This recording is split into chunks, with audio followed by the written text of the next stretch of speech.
Oh. But like, whenever I have, I don't know. I just didn't think they tasted too good. Do they like actually help you shit? I'm not sure about that, to be honest. They help me shit.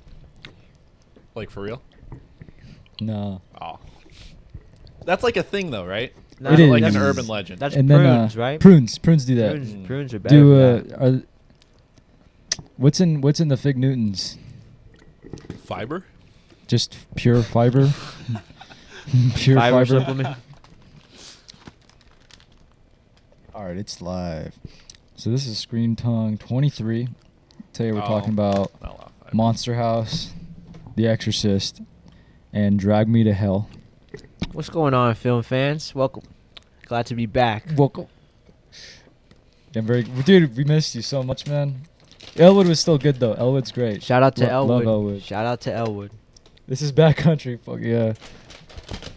This is backcountry. Who was that? Elwood. Speak of the devil. It's Elwood. Elwood! Okay. Did you guys watch anything? Who goes there? Oh, it's Catherine. Shout out to Catherine. I think she wants to get her sunglasses. I saw last episode. We're all shaded out. I gotta get on the lookout for some good shades now. Yeah. Everybody was shaded out. Yeah. I watched Dune last week. Yeah, you did. So I tell watched us. Dune. Man, I watched Dune. Oh, yesterday they confirmed Dune Part 2. Yeah. I saw. Yeah. Oh boy. Film. He said. Okay. So Angel. I think your friend's name is Angel. Angel. And he said. Film fan here. Waffle Teeter said your mother sucks cocks in hell. I couldn't replace Anthony, but thank you for having me. No, nobody could replace Anthony, but nobody could replace you either, man. Shout out to Elwood. Shout Shout out out to to Elwood. Angel. Shout out to Waff and Cedar. Shout out to the chat. Shout out to the chat. Shout out to the stream. Shout out to film. Shout out to Fig Newtons. Shout out to Oh yeah, Dune. Dude, yeah. So how was it? Sorry. I liked it. Good. a It's good not sign. my favorite Denis Villeneuve movie. But I don't think it should be. In a sense, there's so many places where this film just could have gone wrong. And albeit it is a part one, it's still like a cohesive. It's a film. Yeah. And in a sense, he did what like Lynch and Jodorowsky and whoever directed that TV miniseries in the 90s couldn't do in terms of making something that was at least palatable. And you guys asked a good question. We were like, is it very Denis Villeneuve? Looks like It is very Denis Villeneuve. And I like that shit. But in a sense, because it's Denis Villeneuve, but with this like sort of like with the material and sci-fi, obviously he did it before Blade Runner 2049. But there's some stuff in the movie that in a sense he's trying to make you take it seriously, but there's only so serious you could take a premise like this, you know what I mean? Yeah. That being said, I think he does improve upon like what he starts to do in terms of sci-fi and building worlds in 2049. Or like the way I can compare without giving away too many spoilers, or any spoilers. In 2049, a majority, I'd say about 80% of the film takes place only in Los 2049, and so he's building a world, but it's just this one world. Now imagine all the effort and time and like production value that he spent into that, but that's over different planets now, and you're seeing very brief scenes and on all these different worlds, So cool. but with the same level of like world building and scale, which is really cool. Some of my favorite stuff in the movie was in there for like probably 5 minutes at the most. Shout out to Kate. I'm excited for part 2, and honestly, it's hard to say. I said a lot right now, but it's hard to say too much until I see part 2. Extra shout out to Kate. What the fuck? Thank you. Pepsi. Fuck yeah. How long before part 2? About probably 2-3 years. Probably. They just announced. I think they greenlit it, so they have to start filming it and shit. It's not like it's like in production. They probably have a script. Boy. They probably are like in pre-production, but like to just get the green light now, it's still gonna be another Damn. 2 or 3 years. That's also frustrating too. It'd be one thing if like they had planned out a part 1 and part 2, and I get in a sense I get why they would kind of have to roll the dice and gamble. Like, all right, we'll just do a part 1, and if it performs well or gets good reviews, then we'll do a part 2. But in a sense, I feel like long term you're hurting yourself if you kind of just like made an active choice to like, all right, we're doing a part 1, but let's get part 2 going. Because also too, like, it can't be like a standalone movie. It doesn't sound like it. They already announced. I know that they already announced a spin-off series of certain characters from the movie. Like one of the girl characters or something like that, right? Yeah, it's gonna be on HBO Max. And that's another thing. Oh, all right. Last thing I'll say about it is that like, it really is like Denis Villeneuve Star Wars. Like there's like in the way that Star Wars kind of just like presents like all this stuff that's like rich and like that's why we're still talking about Star Wars to this day. I don't want to make too much of an overstatement, but the movie at least attempts to in scale and scope to do this similar thing. Mm-hmm. Whereas there literally is so much presented at you in the fucking 2 hours and 45 minutes that you could have like 10 spin-off series and sequels and shit like that. I honestly wouldn't I prefer if they didn't do that. They might. But they probably that's the plan, obviously. I'm going to send you guys the article. Please do. But when Warner Brothers or Warner Media, AT&T owned, announced that all of their major releases this year were going to coincide with the simultaneous release on HBO Max. This is last year, while they were still editing, dude. Denis Villeneuve put out this statement, and one of the lines in there was like, "I thought I was working for the best film studio out there. Now I realize I'm working for the worst streaming company out there." Wow. And he literally basically talks about why theaters and film is important and how like the industry now is fucking everybody over. So that's why I was more happy to see that the green light happened yesterday. Is because honestly I don't know what his relationship is with Warner Brothers right now. Gotcha. They probably came to some sort of financial conclusion, but Got a few questions here. all right, I'll just say, That's just everybody one check question. out the article. Check out what he has to say. It'll inspire you to make some. Oh, also, it's funny. He says he makes some statements in there too. He's like, "Dune is the greatest movie I have ever made." What the fuck? So I'm like, damn. What the fuck? Is he like that? I don't think he's like that all the time, but I'm pretty sure that. I mean, I was disappointed in hearing the news, so I can only imagine someone who's actually making a film for them what they could feel. Yeah. And he's definitely filmed, so yeah. The movie's already grossed quite a bit though, which is a pretty good sign. Exactly. And sorry, I keep on saying that's my last thing. But last thing, maybe for real, is that in terms of like, if you planned out a sequel better, like all the momentum the movie's kind of gaining right now, and sure you have the spin-off series coming out within the later part of this year or next year, you're going to lose a lot of that by the time the sequel comes out, right? Not just that too, but like the way that the story is presented, in a sense, I don't know if like Timothée Chalamet and Zendaya will age out of the sort of peak of their celebrity they're in right now. So things like that, I think they should consider. Besides that, though, crazy cast. Only one story thing that kind of bothered me, and I was talking to Joseph about it, and I guess it's also in the book, and it bothered him in the book, he was saying. But then, on retrospect, this one thing had to happen so that a whole bunch of other shit happened, and maybe they could have went around it a better way, but it seemed like even Frank Herbert didn't know how to go about it in a better way, so... That's the name of the author? Yeah. The book? Gotcha. Does it make you want to read the book? Yeah, that was my plan. It's been my plan I started reading in high school, and then I just didn't finish it. So I've read probably like the first quarter of it. So, which sucks because like especially when you read something like that, like the first quarter of the book is like, you know, when like you read like the beginning of a chapter of the Bible, like the first like, or a book of the Bible, the first chapter is just names and history. Genealogy. Yeah. That's what like the first quarter of Dune is. Oh, like yeah. this is the Ben Gesserit and this is the spice and all this shit. You know what I mean? So do you think you try to model it after the Bible a little bit? Whoa. That's not a bad idea. Like, That'd be cool. Probably. I mean, yeah, and especially there's a shit ton of like books too. But yeah, I hear they go in all different directions though. Because people seem to like say Dune is like The greatest thing ever.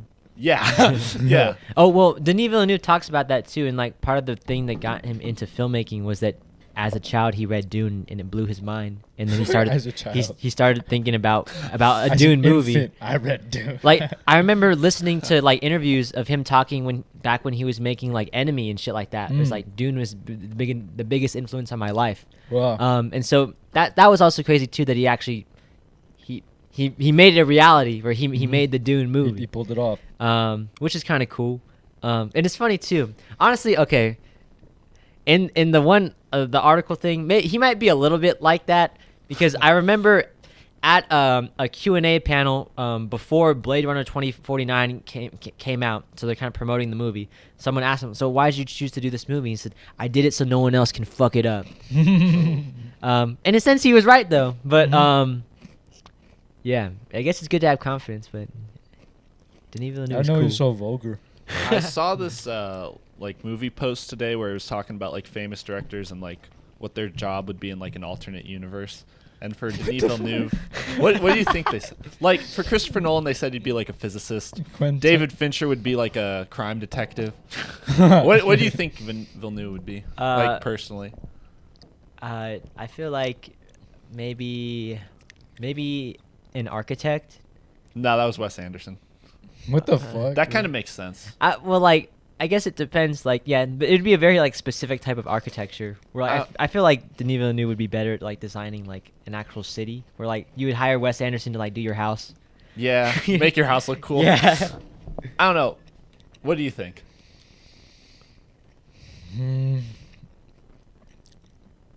I feel like he'd be let me think. What kind of person would that be? Does it have something to do with space? Nah, I thought it was kind of a lame answer. I feel like it'd be like Tech? Oh, I let's see. I'll tell you.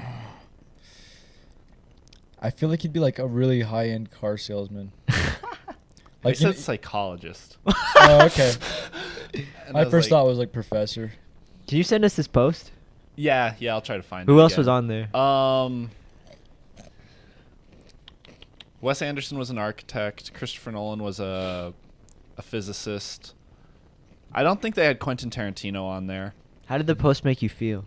Some of them, it's like it was more of like a joke, kind of. Mhm. It's like, okay, I can see that. Christopher Nolan would make sense just with like, I guess there's like a lot of stuff with like Yeah. physics, math, Interstellar. science, yeah, time shit. Mhm. But then they got to Villeneuve and they said psychologist, and I was just like, You made that face. I don't know. I just the thing about Denis Villeneuve, or they had Martin Scorsese on there. They said he'd be a gangster. What the fuck, yo? Yo, what the fuck?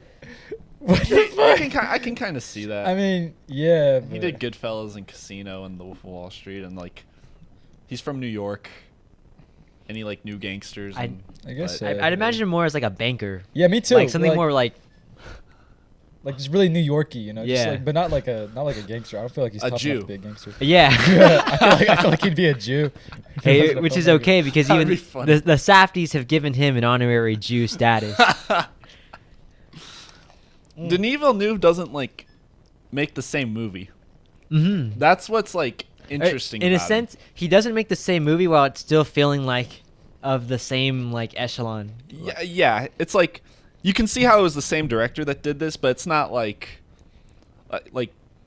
Casino and Goodfellas kind of feel like Some people like they do the same sort of story or like Yeah. like movie, or some people like make the same sort of feeling. I like Fincher does a good job at that too. it's like a Quentin Tarantino movie. yeah. He makes Quentin Tarantino movies. Mhm. Wes Anderson, same type of thing. But like even throughout his career, he made like Polytechnique, then Incendie. Those are two really different movies.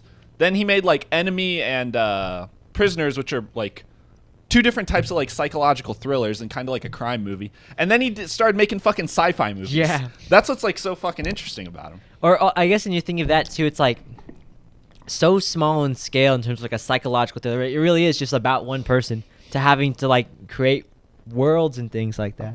Prisoners almost feels like a David Fincher type of movie Mhm. in a way, and then he does Arrival, or he did Sicario. I haven't seen Sicario. You should check out Sicario. Sicario looks the, good. the opening of Sicario is Really? pretty good, pretty awesome.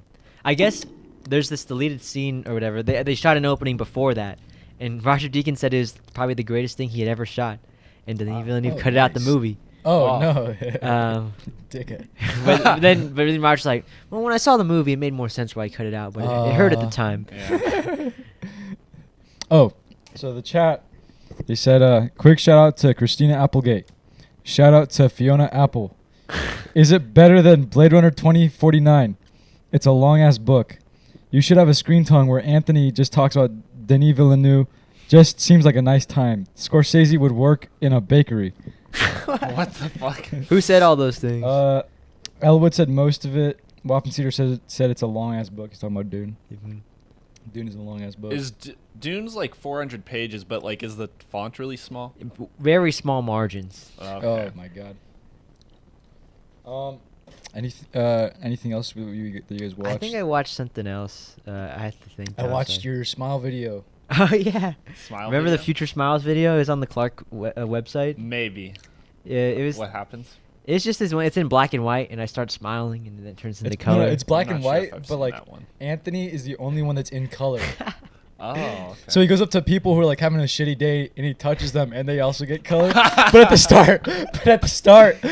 start, he goes up to a dude who's like having a bad day, and he touches him, and then the dude also gets color. Like I hope this is gay as fuck. Yeah, it's pretty gay. I made a few gay films in high school, to be honest. No, but I like the I idea. didn't even The idea was realize. cool.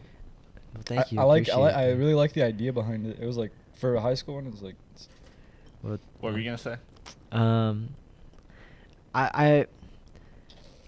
I made a few films in high school, and then there's one in particular that's like really, really gay, and I didn't even realize at the time when I was making it until I showed it to my class, and then they asked me about it.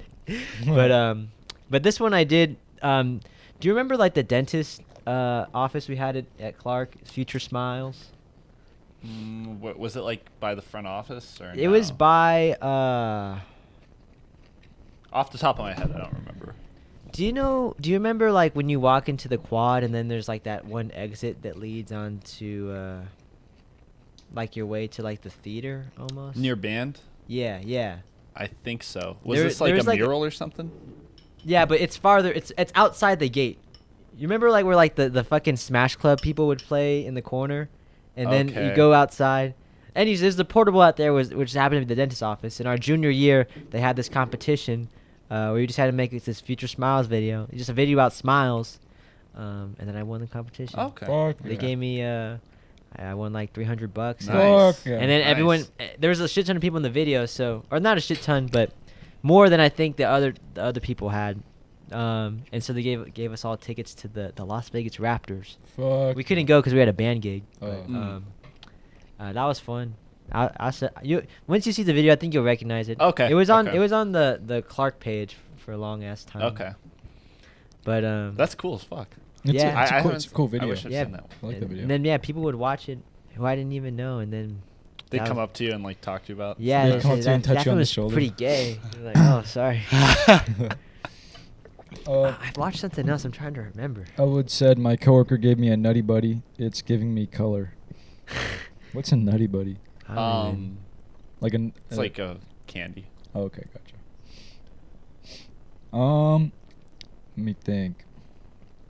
I don't think I really watched anything this week besides what we had to watch. Nah, I Been pretty haven't. busy. Yeah, Like it's yeah, just I've like had a lot back-to-back going shit on. going on every night. Yeah, Word. that's. I've been listening to Word. music. Oh well, if we can go into music. Basically every week there's a new hip hop album coming out. I think. Hell yeah. 2 weeks ago, Don Toliver had his, and I was listening to that one. Oh well, obviously, there's more Kanye leaks coming out, and so I've been listening to those. It's pretty interesting. I was talking to Anthony. I was listening to like a little bit of the life of Pablo. That Oh, was yeah. pretty cool. Oh yeah. I listened to some of this I would say vinyl ton. What do you say? vinyl ton. Vinyl ton. Vinyl tongue. We talked about doing that actually. That'd be a cool idea. Have you heard of Gangstar? No. I was just listening to I saw this you know how like Instagram has like the TikTok section? Basically. the reels? Yeah. I watched a video on there and there's like this song from this rapper called Gangstar, so I checked out some of his stuff and that was interesting. Then I listened to a Pink Floyd Atom Heart Mother. The cover album is a cow. Nice. Oh well, I've been listening to. I just been re-listening to all the stuff like orchestra, jazz, and band stuff I used to play in high school. That's been fun. Fat City Fat City Horns. Fat City Horns. Shout out to Santa Fe and the Fat City Horns. Shout out to Rob Mader. Shout out to Nathan Tenoy. I don't know their other names, but yeah, I put Norby on. He likes Fat City Sauce. He showed me this band that he knows, like a jazz band. You know Dustin all like Mader? brass players. Yeah, you've told me about him. His dad is a professional sax player, that's and cool. they play. He's in this group called the Fat City Horns. They used to play with Celine Dion, for a long time. But yeah, they're actual professionals, and so yeah, it's pretty cool. But yeah, Norby, We were chilling today, and he was like, have you looked up any YouTube videos from Fat City Horns? Like, nah, but I really like Fat City Sauce a lot. Yeah. And he clicks on one of the videos, like them playing in the desert. It was like this music video. Yeah, and they're rolling up through the desert in like a Mustang. They're all wearing It sunglasses. was windy as fuck though. Yeah, Kinda the audio, funny. the shots were like not color corrected, you know. The audio is all windy. And it's like super like goofy acting. And they start playing the song in the desert, you know, with all their brass instruments. And it's fucking Fat City Sauce, Yeah. dude. It was sick as fuck. I was like, oh, I fuck with these guys. They're good. They're Yeah, good. I really like that song. Oh, I watched this animated movie, or it was a claymation movie. It was from Chile, I want to believe. It came out in 2018. It was on the Criterion Channel. I can't remember the name of it. What's it about? It was kind of like this like surrealist sort of like magical realism dream. It's Those are hard to fun. describe. That's fun. But it was actually like, it's pretty awesome. The whole thing, it's claymation, but it's all in a sense like one continuous like shot. Oh. The frame kind of just morphs, and it's inside this house. But half the film is in German, and then half the film is in Spanish, and it kind of goes back and forth. But the whole time the walls keep changing, and the main character keeps changing and shit like that, and morphing. But it's fucking crazy. I gotta look up the name so I can show you guys some images. I'll just look through your history on like Criterion Collection. Oh yeah. Yeah. I haven't been on the channel too often as much as I used to. So, but every time I go, it's a delight. So I don't know what I'm waiting for, but especially now in the next month, probably won't have that much time to watch stuff. Maybe even less time. Yeah, sadly, but in a sense, good news. Oh well, this isn't a recently watched, but for those listeners out there who like to watch our stuff, there's gonna be a lot of recently watched for you guys soon, because we're cooking up some stuff right now. Yeah, we got a lot of a stuff. lot of stuff. Whew. I'm so fucking excited. It's a lot. It's a lot. Wyatt did text me back. Oh yeah, Oh, what'd he he say? accepted my follow request finally. He followed me today. I'll show you guys the texts. Okay. I like the way Wyatt texts. Okay. All right. It's interesting. All right. We won't put him on blast on here. You guys want to get into it? Yeah. All right. Do you want to start with Monster House, Exorcist, or Drag Me to Hell? What'd you guys watch first? I watched Monster House first. I watched Drag Me to Hell first. I did The Exorcist. We're all such narcissists, dude. What the fuck? I was excited to watch my pick. Mm-hmm. That's fair. Mm-hmm. Was it the first time? Not the first time you'd seen Drag Me to Hell. Nah, I love that fucking movie. I just Yeah. wanted to. I felt like I was gonna watch it anyway, so might as well recommend it for the podcast. We could talk about that right now. Yeah. You want to do? Okay. We should go in. Let's go in reverse chronological order then. Sure. We could do Okay. that. So, Drag Me to Hell, Sam Raimi, what year? It was 2009. 2009. And so coming off of almost 10 years of making blockbusters, he just finished the Spider-Man trilogy, and in a sense, when you read the description, it says like Sam Raimi's return to horror, and in a sense, the movie, it feels like probably all the stuff he had to keep bottled inside while having to make these very large budget studio films. Now he doesn't have to worry about that, and he can just do what he wants. And that's what Drag Me to Hell is. I think from minute 1 to the very last shot in the fucking movie, it's like, you know, obviously there's story and there's character and all that, but let's just have fun. Let's have fun for 90 minutes, and that's what the movie is to me. It's fun. It's gross and it's fun, and it's hilarious. What's hilarious about it too is that you got to think too, coming off of these movies, in a sense, he has the authority, or at least the clout now, to kind of make whatever he wants, however he wants. And obviously, you can tell that this movie had a large budget, and sometimes to its detriment. We can talk about the CG and stuff like that. But in a sense that it's still, like, there's a lot of filmmakers that start out early in their career, like making indie, like in a sense, B pictures. Yeah. And so it has that aesthetic because that's all they had access to, and they kind of grow out of it. But what I like about Sam Raimi is that that's his style. That's his aesthetic. That, like, it's just, it looks cleaner, but it's exactly the same. And I think all the way down to the performances too, where it's like, in a sense, the whole thing, like, it's played very straight, but like every line of dialogue is just like kind of comical. Every like situation is just funny.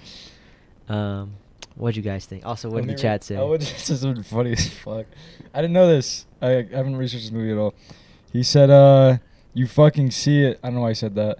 He said, "I made my mom watch Drag Me to Hell with me when I was 13." He said that he wanted to make a PG-13 movie because he wanted kids to be able to see it. That's so funny. Definitely not my favorite Sam Raimi movie. Nor should it be. Nor should it be. But I was reacting to this movie a lot. Like, I was verbally like screaming at it. Was this your first time seeing it? Oh yeah. Oh fuck yeah. Yeah, it was like, you kind of know what you're in for. So like, when I knew like the intro, I'm like, all right, I know what I'm getting. Yeah. This is. It doesn't hide it from you. No. Dude, there's also like 2 of the jump scares actually got me, dude. I actually jumped. It was embarrassing. Which ones? The one where she's like, the one where the fly like goes in her nose and stuff and goes in her mouth, and she like sits up and she like looks around, and she goes to lay back down, and then the dude is the old lady. The old lady. That shit, like, I actually screamed. I was like, oh shit. Shit got me. Oh dude, I love the the jump scare with the napkin on the car windshield. Oh. That part was funny. I enjoyed it though. I had a good time. Yeah, that movie's really fun. I remember hearing about it when it came out, and they played it on the Sci-Fi Channel like quite a bit. I don't know about you, but I remember when it came out though that like it was kind of shit on. Like, I don't think people. I think maybe if you were a fan of Sam Raimi, you got it, but at least like I think the general audience, because I think it really was sold as a horror. I don't know if you remember the trailers. The trailers aren't goofy. Like, it kind of like sells it as like those late 2000s sort of like bad horror films, and I think if you go in expecting that, you're kind of getting. And just from at least from the poster. Yeah, it's like it looks like it's supposed to be trying to be really scary. Yeah. And I don't really remember much about the trailers. I think I do remember people saying like the movie was funny, and I thought just it didn't look like it was funny from, I guess, the poster. And then I remember when I was really young, I saw like the ending scene on Sci-Fi. Oh yeah. So, I remember probably just thinking like, oh, the title tells you what's gonna happen. Yeah. Kinda. I was looking forward to seeing it. I haven't watched a Sam Raimi movie in a while. I haven't seen The Evil Dead. The original one. The original one? I haven't seen the original. Have you seen part 2, or have you seen any of them? I've seen the remake. That's it? I've seen the Fede Alvarez one. That's it? That's the only Evil Dead you've seen? Yeah. Oh, I've seen the beginning of Army of Darkness. Okay. Well, and I thought, like, I remember when I saw it, I was like, this is weird.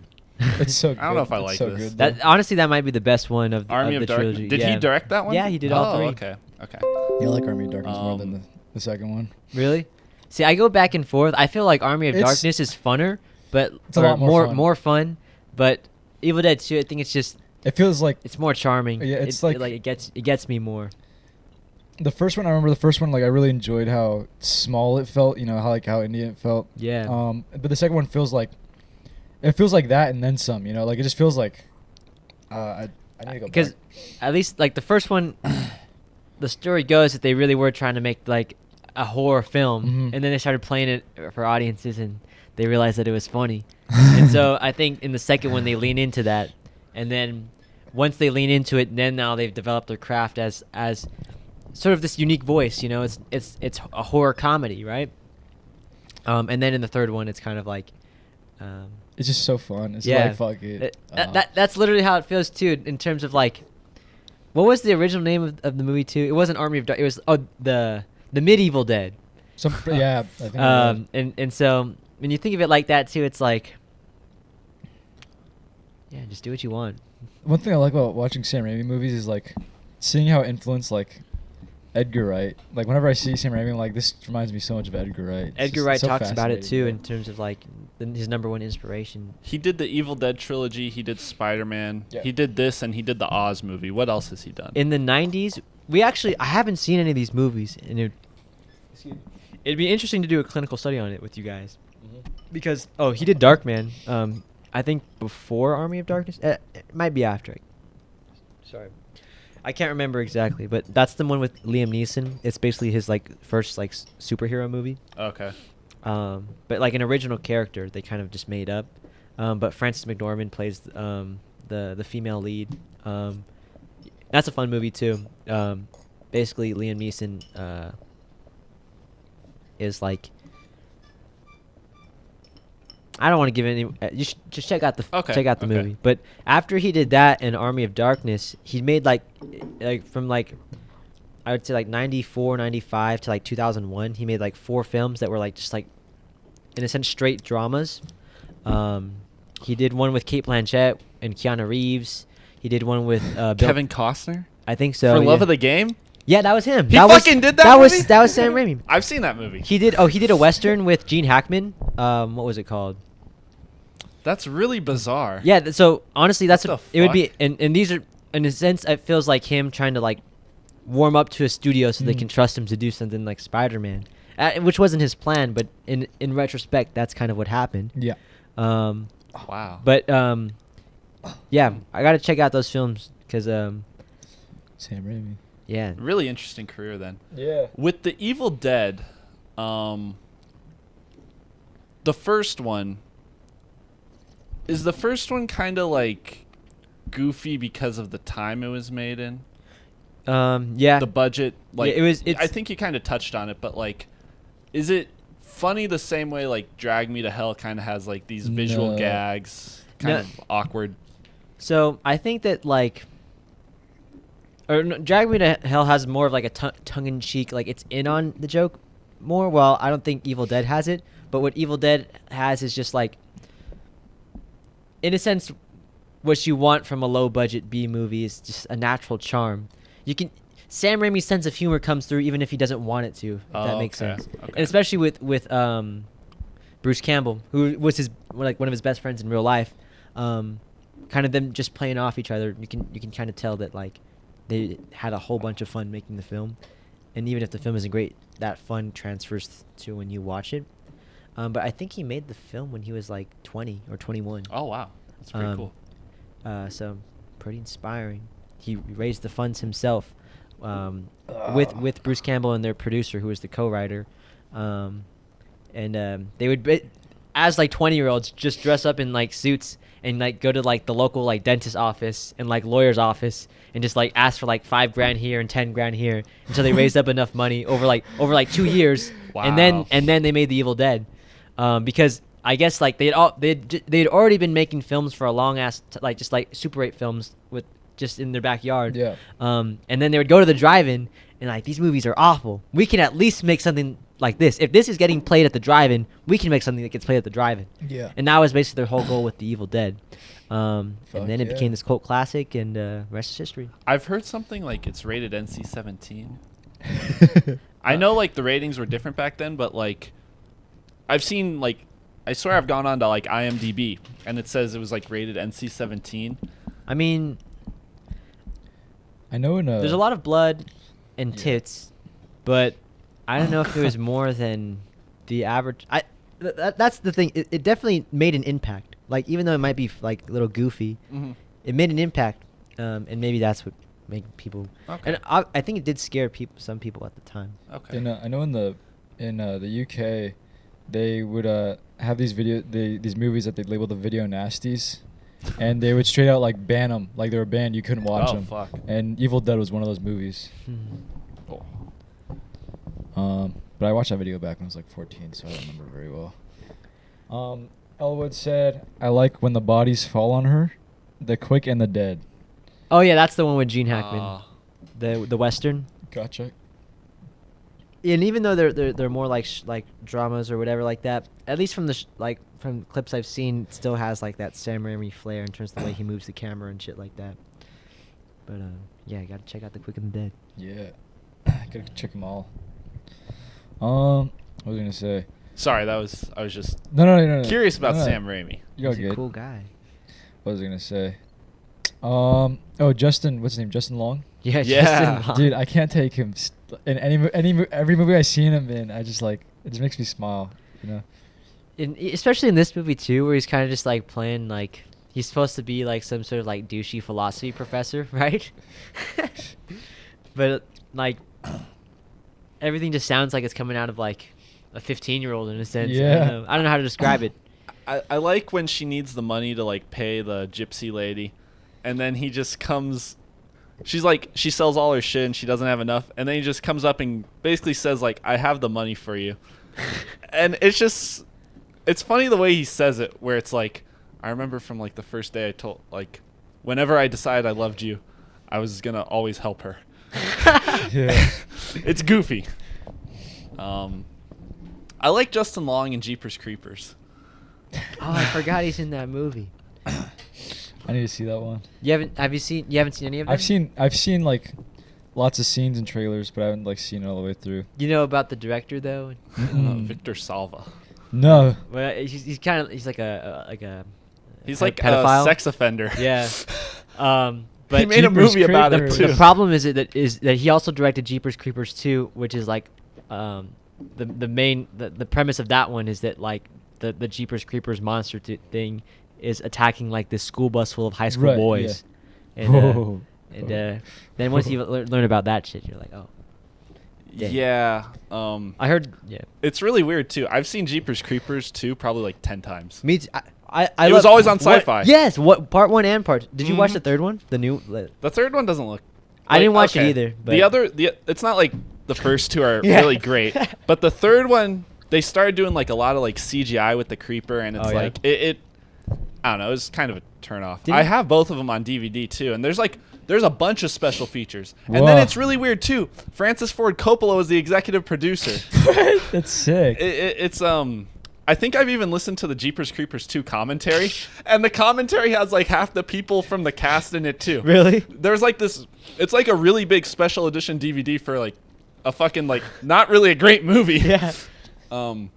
There's also this thing with Jeepers Creepers 2 where like there's the gay guy, Yeah. Yeah. and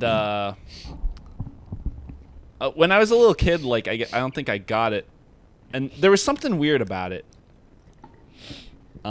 Maybe it was what you were saying with just like knowing like his history. Mm-hmm. Yeah, that guy's interesting. But did he direct part 3? Or He he did. directed something? He or- did. Yeah. I think he even went to like prison in He between. did. He did.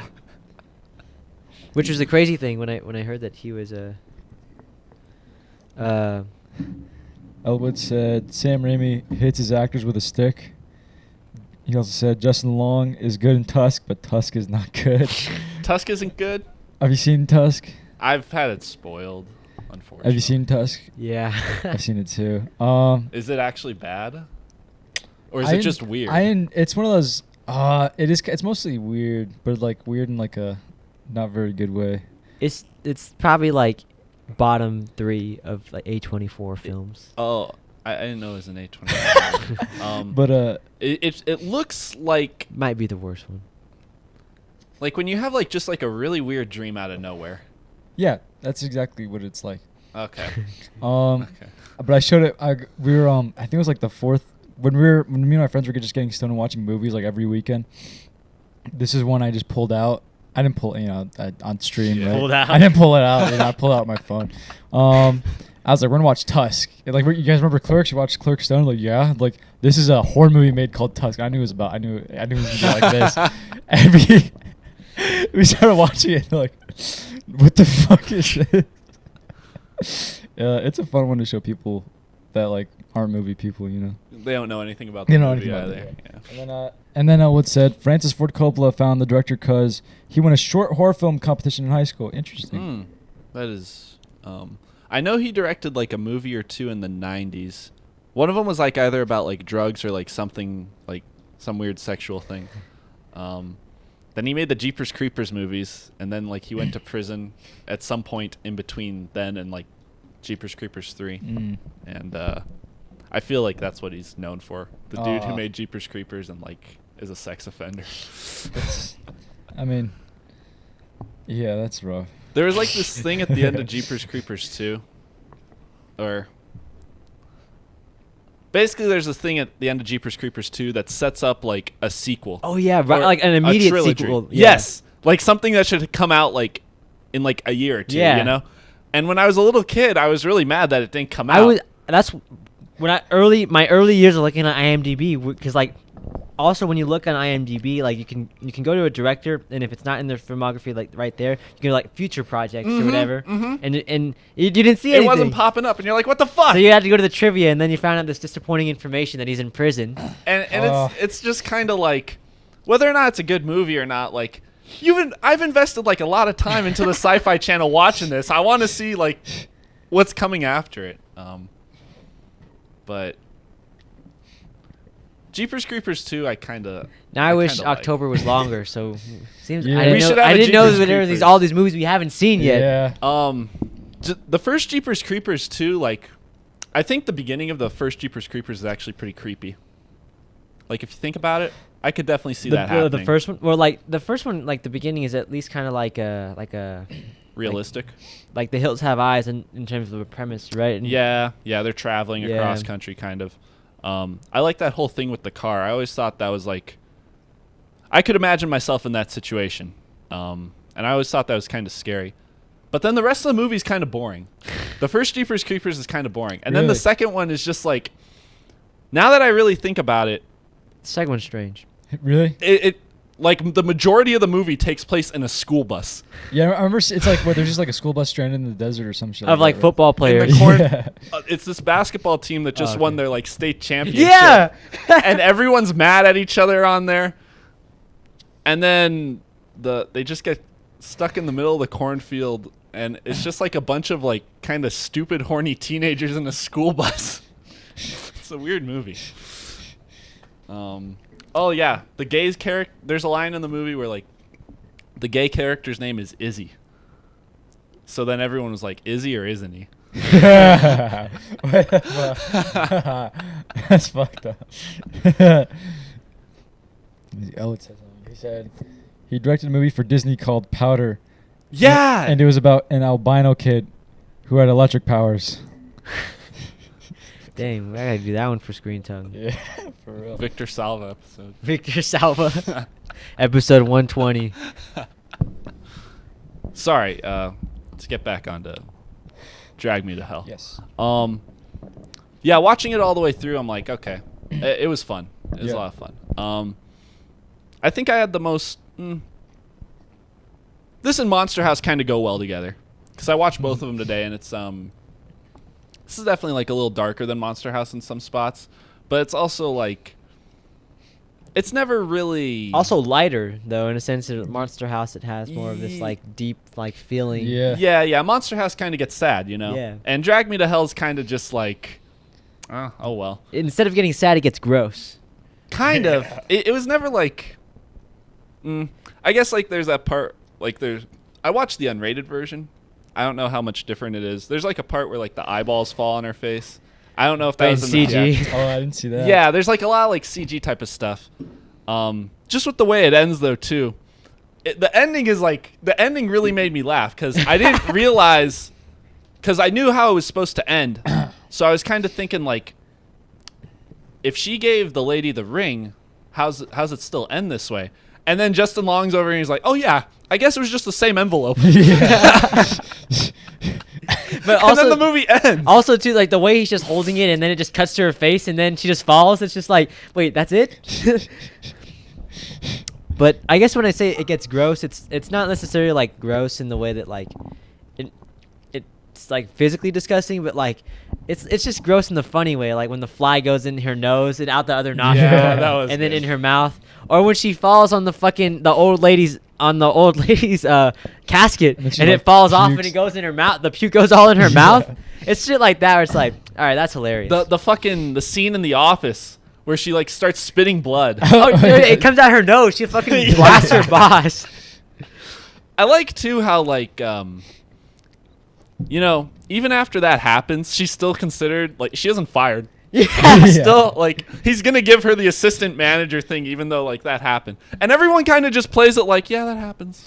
Like that's really fucking weird. And I guess I kind of like that world he's created where everyone's just like a little stupid. Yeah, you know? everything feels sarcastic, but they're not sarcastic. It's just the God is sarcastic. Yeah. It reminded me of all the Office scenes reminded me of Office Space. yeah. Just like the Oh, boss kind of reminds me of Office Space. Even the other workers is just The workers' dynamics Yeah. too, in terms of the Asian guy and, Yeah. and all that. The mom, Justin Long's mom. I like that part at the beginning, kind of like in the setup where she's like outside his office, and then his mom calls and just like starts shitting on her. Mhm. Yeah. And I like that too. It's like before like the actual like the supernatural stuff starts shitting on her. Her life is already like like she's getting shit on everywhere she goes. And yeah. That part felt like some real like realistic stakes, just like I'm sure that is actually happening somewhere where it's just like a mom is just like, you need to leave this chick, Mhm. you can't mess around with little girls anymore. Or it's just like real life too, in terms of like trying to balance a relationship while trying to do well in your job, Mhm. while just trying to like grow up, and then Spider-Man. you get cursed because you try Yeah. and that's the part that's so funny about it too. Is like the first time she's like, I guess in another script, like what would be like what would instigate like growth in like change and development ends in a curse. Like Yeah. she's making a choice for herself, right? To make the hard decisions. Mhm. Also too, like that's funny too, where like the first like 15 minutes they're all just like, you gotta make the hard decisions, you Yeah. gotta make the hard decisions, and then she makes it and then she gets fucking cursed. I was thinking about that. Like she's making a hard decision, but it's also like not kind, Exactly. It's like, but like I don't want to say it's like morally fucked up, because like the lady was like, what was it? She had 2 extensions already, right? Mhm. So I mean, it's like it is already like, she should make the decision, but it's like the lady's literally I think when somebody begs, like that's like, okay, yeah, you can't fuck with that. She She Yeah. gets I was on her like- knees. yeah, she gets on her I've knees, never begged in my whole life. So it's like morally, it's just kind of like fucked up. It's just like, I mean, not super fucked up, but like that wouldn't sit well with me. If that happened to me at work or some shit like that. The funny thing is that she curses you though. Like what? You shamed me. Like, right after like a long ass fucking like fight scene with the old lady. That's in the that's parking funny garage. too. That like after that whole like an awkward moment happens, it then she goes to her car and she gets attacked by the lady. She has the dentures too. Oh my goodness. Oh, also too, when she gets in her car, she just like the old lady's just sitting there the whole time, right? Yeah. And she just like punches her, or I don't know. It's funny. She gets a stapler. Yeah, the stapler. She staples her eyes shut. The old lady too kind of just has like a little bit of like unreal strength. Like she flies through Yeah. the window and she doesn't curses, die. She curses him too. I mean, that's not real. Yeah. Well, yeah. Oh, also too, like I like how in that first sequence, like the old lady's pulling out her hair, and then She does it again. but then when she's dead, she still pulls out her hair again. So I thought that was funny. There's some lines too. Every now and then, her name is Alison Lohman. Mm-hmm. What else has she been in? Not much. I don't know. Okay. Every now and then, like when she's angry, she has like a funny delivery. Yeah. It's almost like she tries to get like, I don't know. Like she doesn't. It's almost like she doesn't. Not that she doesn't mean it, but it's like. It's an Evil Dead delivery. Yeah. Yeah. Which is funny because like it's like, do they know that he's like getting this type of performance out of them, or like I don't know. like I mean, it works for the movie, I think. It works for the movie, but like in a sense, probably for this one, I'm sure more people have to be aware of the type of movie he wants to make. But then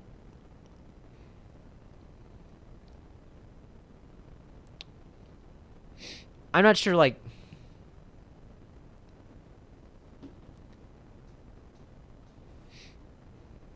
I guess how would you go about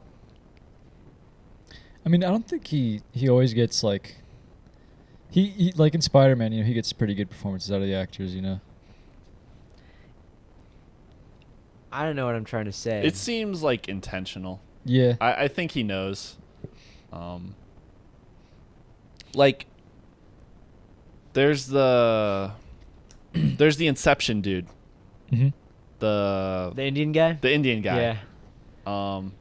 I like how in his like in his the room the palm reading room it just like plays like the Indian music in the background. I just thought that was funny. There's like a part in there where he's like $60. Yeah. And Justin Long gives him like his card. He's like, ooh, platinum. Yeah, and he says something like that. And it's like there's something like awkwardly funny about it that I don't think would normally. It feels kind of pushed, but like it's trying to be pushed. Mm-hmm. I see what you mean.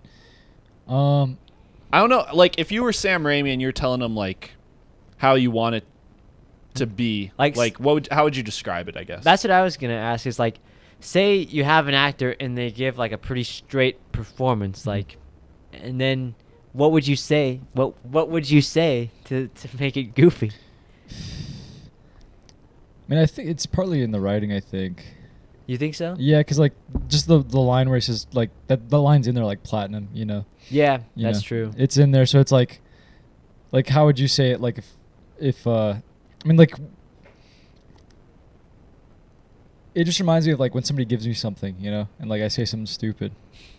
It's like it's just I mean that's a bit tricky to talk about because it's so like it is kind of in the writing because it's kind of in the writing because like the scenes are kind of tense at first, and then they like place like specific attention on something just like kind of like out of left field and goofy, and they're like, be serious about this kind of, and that's what makes it funny because like there's the part where she's talking about being like the assistant manager at the beginning, and then he tells her to like go get like the turkey sandwich. And then the other guy's like, yeah, get me one too with like spicy mustard. And then they come back and like this scene isn't like super tense or anything, but it's like she walks by and he's like, oh, you got my order wrong. And she's like, what do you mean? And he's like, I didn't want any mayo. She's like, You didn't say that. You didn't say that. And he's like, you know what? It's okay. Stuff like that. Yeah. Where like I don't know why it's funny exactly, but like it makes you laugh. You Yeah. know? I think it's too just because like when you're like have you ever been in like a really like tense argument with someone, and then something just like not necessarily funny, but like something interrupts it, and you both have to like pause the argument and be like, okay, yeah. Like you're like, fuck you, fuck this, make a left right here. Something like that kind of. Like, that's what the movie feels like. I see what you're saying. Which is funny, too, in terms of, like, it being this, like, horror film that's, like, these very intense, or what are supposed to be intense, like, supernatural scenes are happening, and then it cuts to, I said no mayo. Yeah. I was just going to say, it reminds me of just, like, when you meet people like at face value and like you meet this stereotype, you know what I mean? Yeah. It's like you're seeing like none of these characters are really fleshed out, and they like none of these people feel real. They don't feel like human beings. They just feel like just like characters. Like the first like instance of like A an office caricature. worker, yeah, like Yeah, I think you get it. What was I gonna say? Yeah, Justin Long's like that, you know. He's just like Yeah, he sure kind of is. like corny college professor who like his parents probably get on him about like being successful and all that, and he's like really influenced by it, but it's also like he's kind of gonna do what he wants, and he likes this girl, but he's kind of stupid too, and It's funny too that in terms of if you think of it too, like those mid to late 2000s horror films where like they would have the when everyone goes for the horror scenes, but usually those just would be kind of with like a lot of just like nudity, sex scenes, or just stupid shit. And then here we just get office and work relations. You know what I Yeah. mean? Meeting the parents, which is pretty subversive, I think.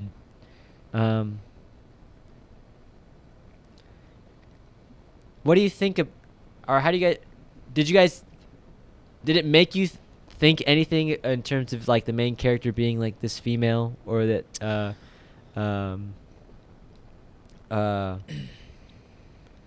in a sense it's not even like he really does, besides like the moral, the questionable morals of that choice, everything else in terms of like she really is trying her best. I don't know. I forgot what I was gonna say. Sorry. like if it's a sex type of thing, gender. Yeah, I guess it made me think about gender and whatnot, or at least thinking too. It's like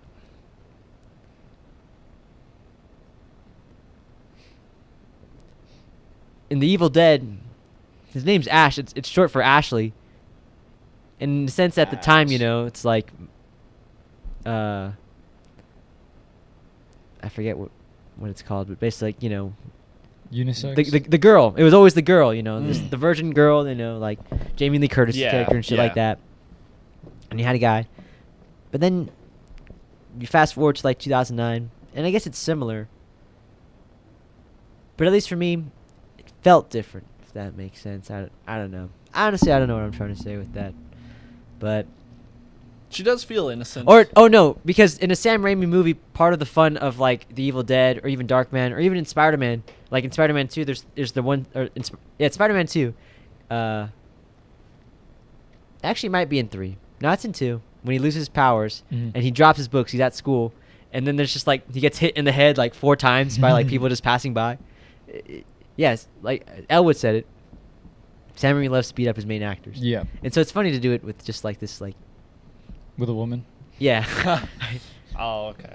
I think it's it reminds me almost of just like the generic horror movie where it's like always like a female lead to make them seem like more helpless and stuff like that. But obviously like done here a lot more Sam Raimi, a lot more goofy. Oh, that is kind of interesting because I remember we were talking about something a long time ago in Film 110 about like agency, and it's interesting because she does kind of like give herself like agency, and like that's like something like it's like always they talk about a lot in like cinema how like a lot of like female characters. What's that thing called where they're only talking about find 2 or more female characters that are talking about the something test, The Bach. something like that where they're like not Bach-Bell. talking about men, you know, and it's Yeah. kind of saying like that's like all they think about. A lot of female characters don't have agency. And when she does like kind of have agency and like try to make things better, even for something that's probably like she shouldn't do, she gets shit on. And we were kind of talking about it earlier, but maybe it's just like a joke on that where it's like, okay, I'll like There's a double standard. yeah, I'll give her agency, but then she'll just get fucked over, you know. Elwood said, he said the end of the movie was spoiled to me when I was 13 off a Watch Mojo video. Ah, That sounds like an Elijah story. Fucking Watch Mojo. yeah, it wasn't on this, but He also said, also, do you guys think the film is an allegory for like an eating disorder or some shit? He also said, Yeah. I really liked her Asian coworker. He feels like he knows what kind of film he's in. I think he was my favorite character. Yeah. Stu? Stu. Yeah, dude, Stu is funny. The part where she says that she's gonna blackmail him. His performance when he comes in all crying and shit. He's like, don't talk about that. Just like Don't it feels tell like my such. dad. It feels so immature, you know. It's so funny. Yeah, I liked him a lot. Oh, so the eating disorder question. Or like, there's a lot of stuff in the movie about like, or just involving the mouth, like just gross shit going in your mouth, out of your mouth, a lot of vomiting and shit like that too. And then when you put that in relation with like a female character and how females tend to suffer more from anorexia and bulimia. There's and shit also like that. the parts where she's eating ice cream and she's like That at the was Denny's funny. and she orders like more ice cream. Also, too, when she visits the granddaughter of the old lady who died, she the first thing she says to her is like, "Did you used to be fat?" And she says, "Yeah." Yeah, that's right. Yeah, I forgot about that. She Yeah. made that cake too for. There's like a picture at the beginning. Oh yeah, the where- harvest cake. Yeah. She like won a competition and she crinkles up like the Polaroid or something. Oh yeah. So yeah, there is. I think it is then. Yeah. So what does that mean? Why do you get dragged to hell for having an eating disorder? Gluttony. Gluttony, yeah, maybe it's one of the sins, yeah. But she's not. But it's like false like the same way She's they were not like saying a like glutton she's anymore. trying to be better. She still Mhm. gets punished for something from like that doesn't really need to be punished for. Yeah. It's probably the same thing with maybe and not. I don't want to speak too much on. I'm not a female but I'm not a lady. But in terms of like, I guess in a sense the double standard of like you're trying to have a good time and just live your life, eat what you want, but you there's this outside pressure to look or be a certain way, and not obviously you can Is- get over it, but I don't know. Is the movie saying that we put women through hell? Yeah. Would she have been? Would it have been like as neck and neck with Stu if she were a guy?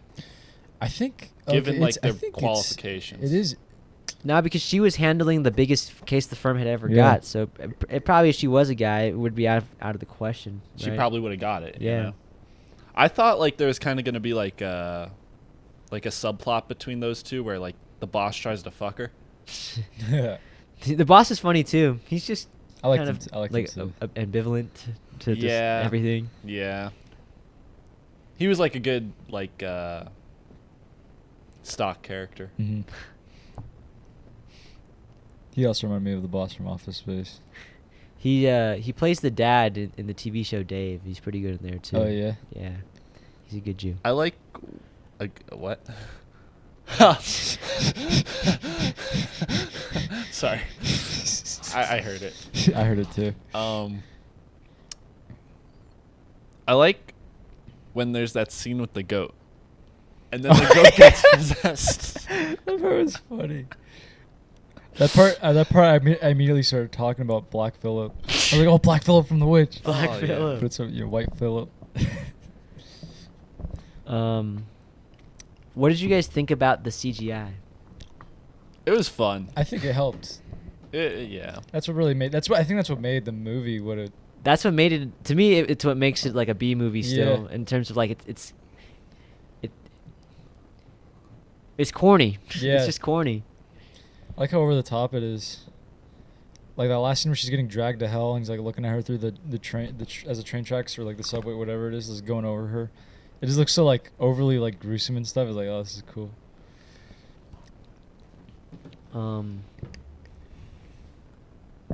Thoughts on? Oh, I would just ask thoughts on the CGI. We're talking about it right now.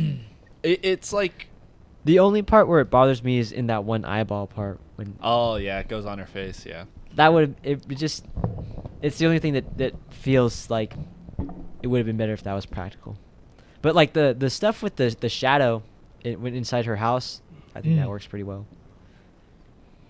What were you gonna say? Oh no, I just you know, like sometimes bad CGI takes you out of the movie, but this one like puts you in it. You know. I thought that one scene where she's like running from the shadow, like Satan, devil, Yeah. Baphomet, whatever it was, Goat thing. whenever she's running from Lamia. it, and she goes and like locks herself in her room, and the poster on the wall is just like a kitty. It says like "Hang on, kitty." Oh yeah. But it's like it's just funny because like it's supposed to be like horror. I mean, you know what the movie is, but it's just funny because it's like you're in a girl's room, you know, like girls are gonna have posters like that. She kills the cat. She kills Oh, a yeah. cat. And then they go to like the parents' house, and the cat hisses at her. And Justin Long's like, "Oh, you have a cat?" And she's Yeah, like, "I probably. used to." He's like, what? Also, too, like when he comes home to after like she buries the cat, she has the blood on her sleeve, and he's like, "Is that blood?" And he's like, "No." Or She says She it's just cut tomato tomatoes. juice. Yeah. I was trying to cut tomatoes. And I thought about the way that. she says it too. It's like, sorry, what were you saying? I just thought about that. Like, tomato juice, kind of like they sell tomato juice in a can, right? Yeah. And like tomato juice in a can's like a lot more red. But when you like get tomato juice like from cutting a tomato, it like it doesn't look like blood. It looks like water. Yeah. So I like how every time there's like a question like that towards her, she responds like such like a dumb white girl almost. You know, like that's how the deliveries felt to me. It's like the kitty part is like, what happened to your kitty? She's like, oh, you know, you just never know where they are. It's like what the fuck. They come and go. It's like what do you think about like when Justin Long's mom is kind of like pressing her, and then she starts to talk about like how her parents died or her dad died and her mom's an alcoholic? I thought that part was it was interesting to see the mom's reaction to it. You know, like it sets up to like a little peak where it's like she got, you know, like she went over the mom right there, and then immediately, you know, she has like this whole like schizophrenic episode. That part, I mean, that part where she's like having that episode was actually, I like that part a lot because it felt really just like, imagine if you're experiencing that stuff. It's like, and you're trying to impress these people. It'd be awful. Yeah, it's like hell on earth, you know. Were there actual bugs or anything inside the cake, or? I couldn't tell. I don't think Or you're it's supposed just- to tell. It was just like moving, you know. All right. Or no, because like the parents stop eating it too after she burps up the fly. Yeah, so they thought it was in the cake. They're like, this is fucking farm food. Yeah, that part I like the parents too. I like how just Sorry. like, I mean, they're like rich, but I still like how like dumb white they felt. You know. I like at the end of that scene though, like I don't know if it was just emphasized or we're still like in her point of view, but just like the banging on the door, it just felt so exaggerated and fun. Shout out to Sam Raimi. Shout out to Sam Raimi. The mom says something like, "You're a bank teller. All that counting must be hard." What a bitch. She said, I wish I remember more of her lines. She said some like really There are some good lines. Yeah. There's some funny lines. There were some really good ones. I wish I remember them all. laughing a lot. Me too. I like the fortune teller guy a lot. Mm-hmm.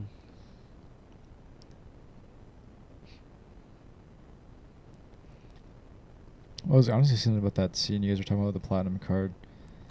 I thought it was funny that they set him up to like look like a scam artist. You know, like so when you see him, it's like this. You understand him as like a scam artist, fortune teller, and he gets that thing like the platinum card. Just like he's just. This is a good one. Yeah, it's like he's like oh, he's like This "Ooh, one works." It's like, ooh, platinum. It's like it's just like you just know, you know, like if that happened to you, like you're going to fortune teller, like ooh, platinum. Like fuck this guy.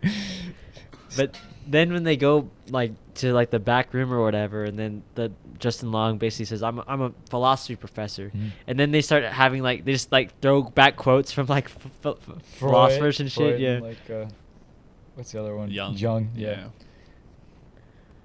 Yeah, that part's funny. I thought it was funny when he's like, "You lost something." She's like, "No." I was like, "Yeah, fortune tellers really do be A like button. that." It's like oh, I like that part. He kind of like holds the answer to the movie too. Yeah. Like where he just says you had to re-gift the button. He could have said that to her at the beginning. Or also too, like when he like he brings up the things about the animal sacrifices, and so she kills her cat, and it didn't work. He's like, well, I never said it would work. Yeah. I like that part when she's trying to gift the button, and she's like approaching that old dude, and it's like he's just like minding his own business, and then the old lady comes in. I was like, that's adorable. She's probably thinking like, this guy's gonna die soon. Yeah.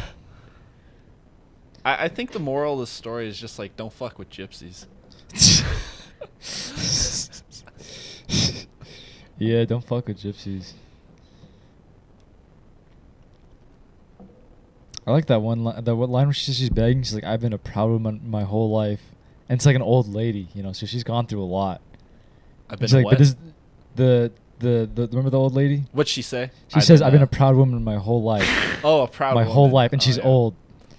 And then she says, "But for the first time in my life, I'm gonna beg." And she gets down on her knees, like that part was so good. I like that dialogue. I like when she goes to visit first she goes to go visit the old lady, and the granddaughter doesn't say anything, like she's in here, and then it turns out to be her funeral. Yeah. Everyone, it looks like a party. Yeah. Gypsies. Also, too, like she falls on the casket and all that shit happens, but then, like no one's really mad. Yeah, they all just help her up. Yeah. Elwood said, "I don't know. Some of the practical effects look pretty nice, and it makes you wonder if they lean more with it, how different it would be." He also said, "I really like the part with her in the hall when he's on the phone with his mom. I know little parts like that accompanying the overtop story makes it feel Sam Raimi matured a lot more. Also, thoughts on him directing Doctor Strange 2. Holy fuck." And then he said, "Moral of the story: fuck gypsies." Fuck gypsies. Fuck Damn. gypsies. You're gonna get cursed. Watch out, Elwood. When I think about the CG and stuff like that, and we talk about how we kind of like it, and it's kind of corny and it fits with the feeling. I think that like if it was all practical, in a sense, it wouldn't necessarily be a different movie, but I would think about the movie differently. If that was the case, then it would feel more like Like more crafted. crafted. That's exactly the word, crafted. More heart and soul had to go into it. Not to say that it didn't in this one, but especially with the way the CG is, it's like, in a sense, I feel like he probably sent it to the CG house and like they gave it back and it was like just so laughably bad. But he's like, I'm gonna just put this in the movie. I wonder how you sell this kind of movie to people.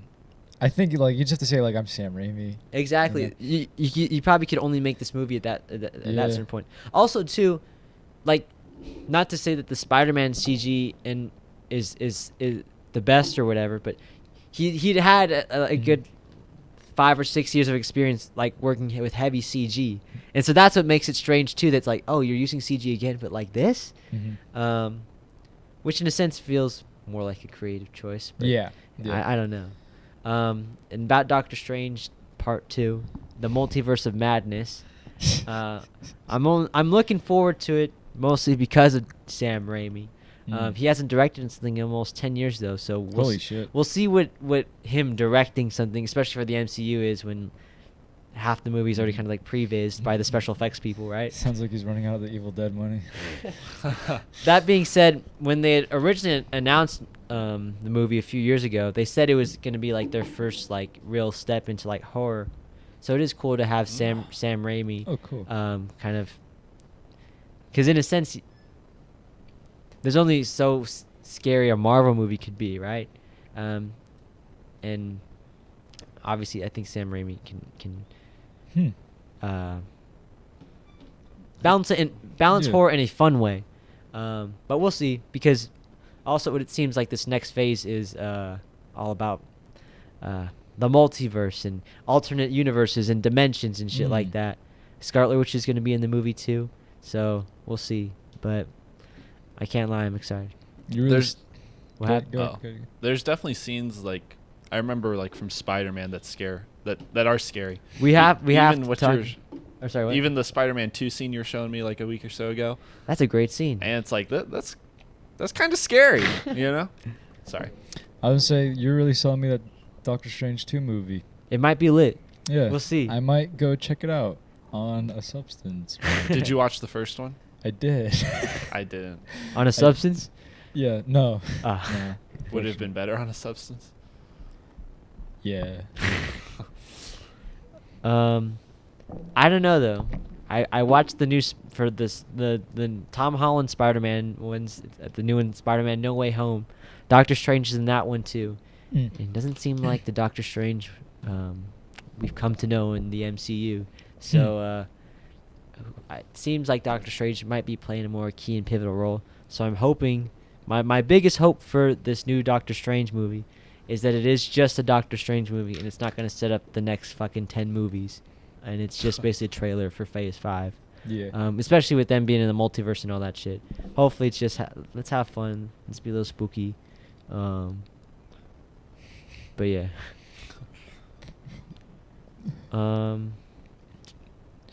Drag Me to Hell. Anything else? That was fun. That was a good. What did you think about the ending, Norby? Oh, I loved it. I was laughing so hard. I remember thinking, just like, why? It ends so quick too. Yeah, it's so. It's abrupt. very abrupt. I like abrupt endings because they're just like, it makes you. That's something I forgot to say. I loved my reactions. I just loved reacting to this movie. You know, I like reacting to movies. So like this movie was, I just was full of reactions. Like even like rape reactions was like, it scared me. You know, I was forced to react to it. It's like, kind of when a movie ends like that, I just say like, what? Yeah, it's like you have to say the something. fuck? It's so I like movies like that where you're just like Like Eyes Wide Shut. Yeah, I mean yeah. Oh, dude, Eyes Wide Shut was different. But yeah, I was still reacting. To Yeah, it. Yeah, this one was just like, I just like it when a movie makes me talk to it. You know. Yeah. It's just like I'm talking to this movie. It's like so. interacting with you. Yeah, I wonder how you think about this movie. What happened? I wonder how you think about this, like how you think this movie out. You know, like if you're Sam Raimi. How do you make this How do you movie? make this movie? Yeah. What's like the process like from like beginning to like introducing it to people, and then seeing it become real? I feel like if I was Sam Raimi, I'd be laughing the whole time. That's the thing about it too. It's like also like you're probably gonna get like asked a lot of questions. Like Yeah. Are you like, sure you want to do You this? just Yeah. You just need to get a crew that's like, when you get them on your side, all of them just say, just roll with it. Like, just roll with it. Just do it. Just do it. Everybody just do it. Just The do executive producers, though, like people financing it, those would be interesting conversations Yeah. to hear. that's what's so, and that's why it's like Sam Raimi has to be like a certain type of like filmmaker in terms of like you have to know how to raise money because it's not you're not like a Spielberg or something where it's like the formula makes sense. Like on paper you can give this to financiers, a studio, and like, oh, they can make money. You have to sell your film. Mhm. Honestly, even though I told you a bit about his like start and all that, I wish I knew more still because that's really hard to do in terms of like, you got people to give you a lot of money to do this strange thing. So what do you say? I don't know. I don't know. Elwood said, "Oh wait, have you guys seen Oz is Great and Powerful?" And I saw it in theaters. I saw it in theaters too. In 3D, yeah. What's that like? It's also kind of strange. It's strange. Yeah. First it's strange that James Franco is Oz. Yeah. That's like right around Spring Breakers time. Yeah, too. it was, it was. the same year. The same Oh year. gosh, that's interesting. But then also that it was a prequel to The Wizard of Oz, which is like, I know people talk about unnecessary prequels all the time, That's definitely like. but like that's like the top tier of like, I didn't need this. Yeah. It's like making a prequel to like The Godfather. And then Elwood said, "Drag Me to Hell is just like Eyes Wide Shut, and it makes me think." That's our soundbite for. Elijah, do your best Elwood impression. Hold on. He just kind of talks like this, you know?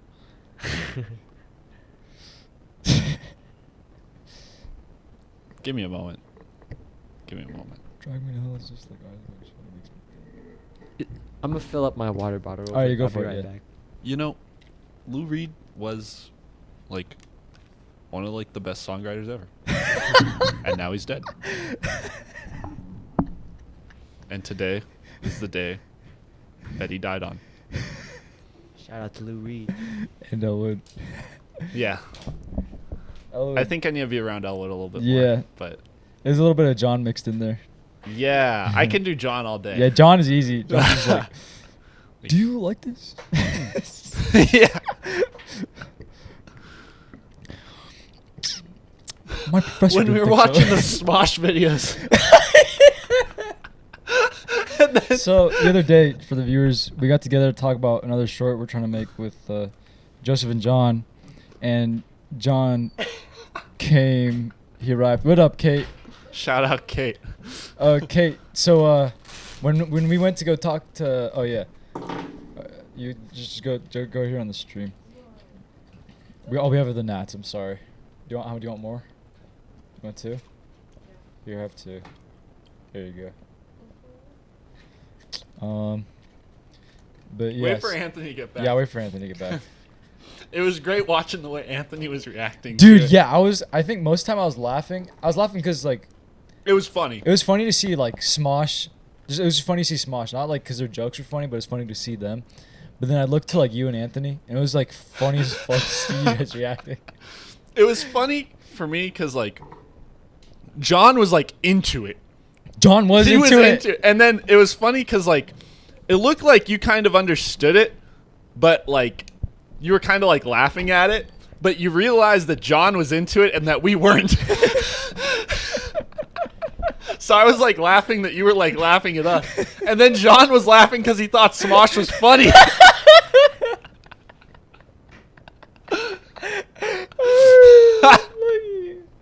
We need Anthony. Yeah. Oh, was pretty man. great. That was so fucking. And then we watched 2 Smosh videos. Oh wait. Just wait. Oh wait. Just wait. Oh fuck. God, that was so fucking funny. Oh god. Like, oh, Smosh really is a lot worse than I remember it being. I don't know. I don't know why that. I liked it I liked it so much when I was a little kid. It's so annoying. You really do have to be a little kid to like it. Oh boy. And you gotta be like, I don't know. Here, we were talking about how the Smosh video. We're talking about when John and Joseph came over to watch Smosh. It was funny because I'd heard about Smosh, but I never like watched their videos. And John was like, "Guys, we gotta watch Smosh. You got to see said it." it like we all grew up watching Smosh. Like, let's all relive our And childhood. it was just funny because like you and me weren't really into it, and he was like super into he it. was dying of Yes. laughter.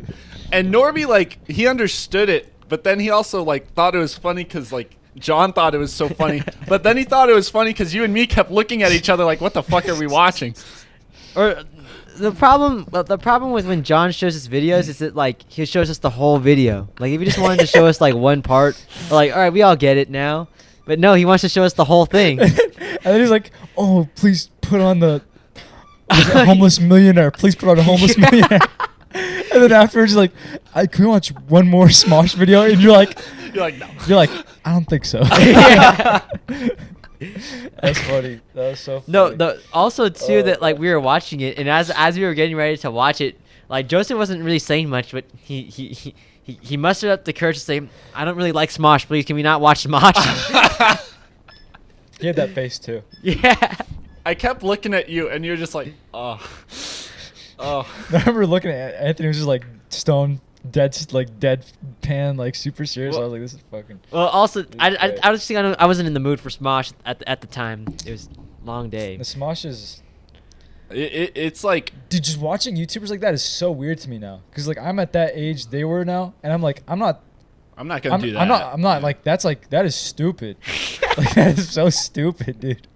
That felt like one of those things that you said one time about Kareem, where Kareem was like, the older you get, like, the less time you kind of want to spend on, like, things that are, like, dumb. Yeah. That's what that felt like, kind of. Mm-hmm. Like, Smosh is like, damn, I'm spending my life on this right now. I'm watching this. And then John was just having a great time.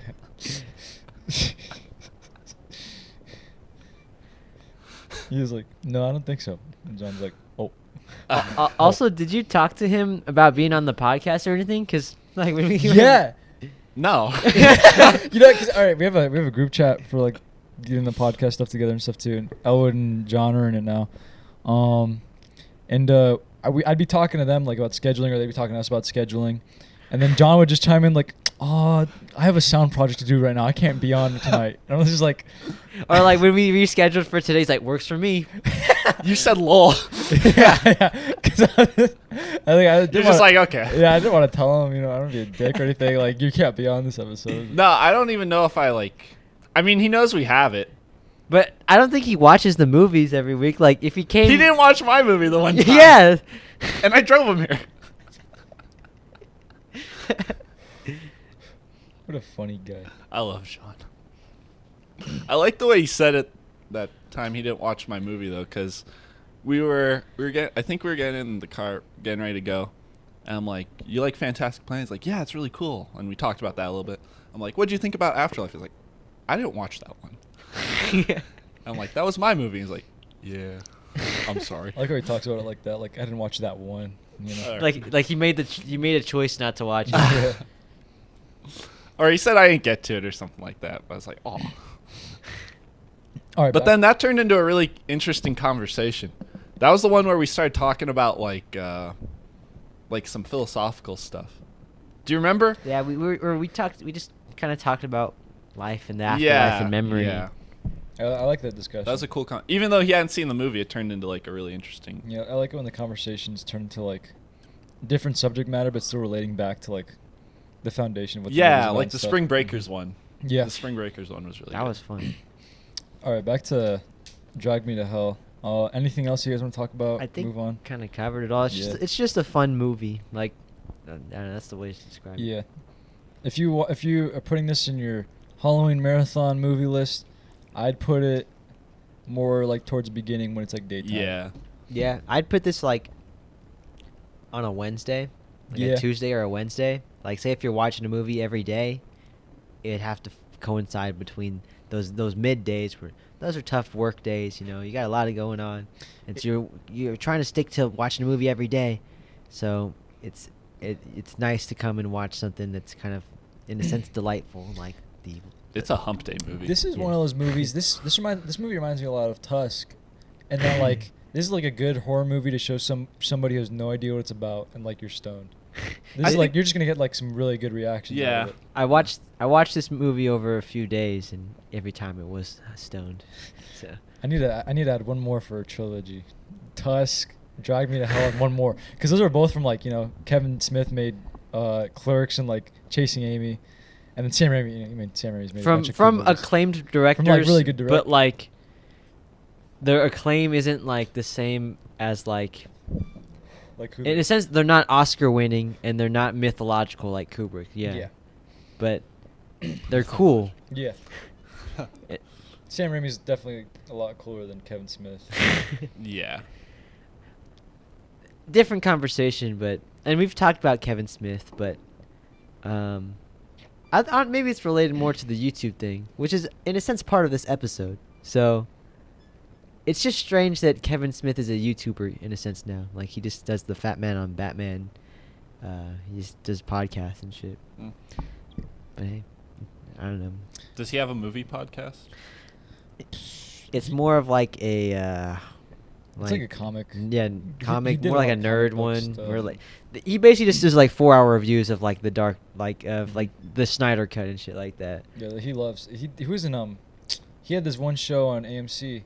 That play after The Walking Dead. Oh, comic book. Man? He was Yeah, he comic was a book. comic book Yeah. nerd. Yeah. Did you know that Q from Impractical Jokers was actually originally supposed to be on that show? They're friends. Yeah, I didn't know that. but then at the time that they were launching, I think it's called Comic Book Men. I think so. They were also doing Impractical Jokers, and so he stuck with his childhood friends. Do you guys like Impractical Jokers? Love that show.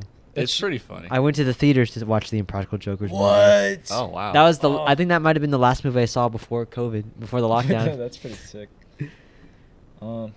Elwood gave his rating for Drag Me to Hell. He said 30 bubbles out of 40. It's not Sam Raimi's best, but still top 7. It is number 7. Top 7.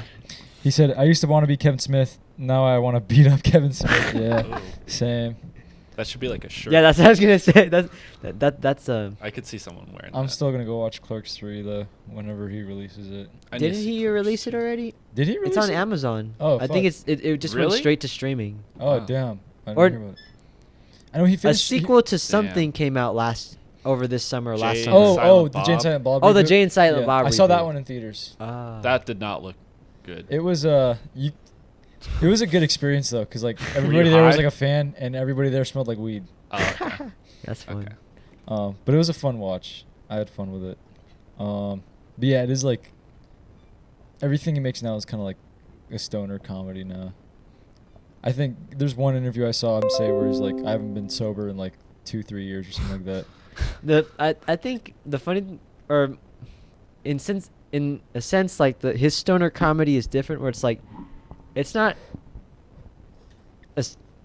and maybe most stoner comedies are like this, but now it feels like it's a comedy tailored towards stoners, to just like, he was just stoned while making this thing, you know? Yeah. And so I don't know. It's hard to. I think, yeah, I'm sure if he got sober, I mean, if he was sober while, like, thinking about the movie, I'm sure he'd be like, wow, this is not that good. I'm sure he already kind of knows that, but I don't know. Have like some of like it's like post nut clarity, but Yeah. for weed. I feel like he could probably feel the emotions a lot more when he's making it. He's like, oh, it's like about family, you know, it's about like coming of age. It's probably hard for him to be inspired sober. Oh, this is off topic, kind of, but it just happened, and we kind of talked about it. The whole Alec Baldwin I was thing. gonna. I don't know. You want to sum up? Yeah, let's finish Drag Me to Hell first. Yeah. In my movie marathon, I'd play this like October 11th. You know, Mhm. like if you watch like a movie a day, Just fat dog. October 11th. You know, Is Yeah. this their Halloween scale? It's Elijah's new scale. that's how we should have been doing it for October. Yeah. 11 out of 31. So you watch it about like a third of the way through. That's a good. I'm. Damn. Next year. Yeah. Damn, Next year, too late. it's okay. I feel like for that though, and I think we it would be hard to just say it. We'd have to write it down, and then Yeah. and then we could all read them together. Because then our scale's the same. I don't know. Anyways, I'd give it like a 7 on my normal scale. Yeah, I'd give it like a 7.3. Excuse me. on my new scale, I'd probably give this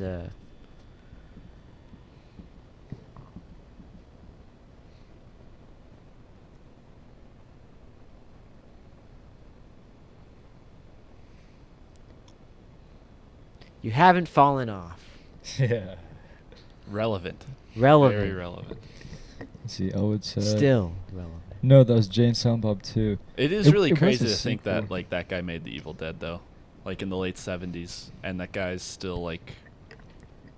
Now he's Kicking. making like big movies, kind of, even though he hasn't made a movie in like a long time. But like everything he's done like in this century, it's really cool. And you should just look up some interviews from him. Cool personality. He's a cool Okay. guy. Yeah. What Oh, were it you said no. It was Jane Silent Bob 2. It is a sequel, but he called it something like. Jay and Reboot. Silent Bob Strike Back. Or that's the the- original that's one. The original Jane Oh. That's Silent why it's Bob called the movie. Jane and Silent Bob reboot, right? Yeah, I think so. I think it was called Reboot. I don't know, which I don't even know why. If it was Reboot, I was something. I don't know if he like mixed words or some shit like Squeakquel or some shit like that. Rebootquel? Squeakquel. Rebootquel. I forget. It may have been Rebootquel. Yeah, I don't know why he'd call it Reboot. He was stoned. You guys want to move on, or you want You want to talk about the Alec Baldwin thing? Yeah, actually, in my cinematography class today, we had to spend like 15 minutes talking about that and That- safety and all that stuff. What was the Yeah, what'd you guys talk? That's actually. Actually, he brought up some pretty good points. And it's more just like standards of practice. And like, you know how like Alec Baldwin was an executive producer. Yeah. And so like now he's, in a sense, that's over the accident of him shooting the person. That's why he might get in trouble, is because in a sense he had the authority. But then my professor Carl, he was basically just talking about authority, and like you guys know how like the assistant director, it wasn't the armorer, it was the assistant director who gave him the loaded gun,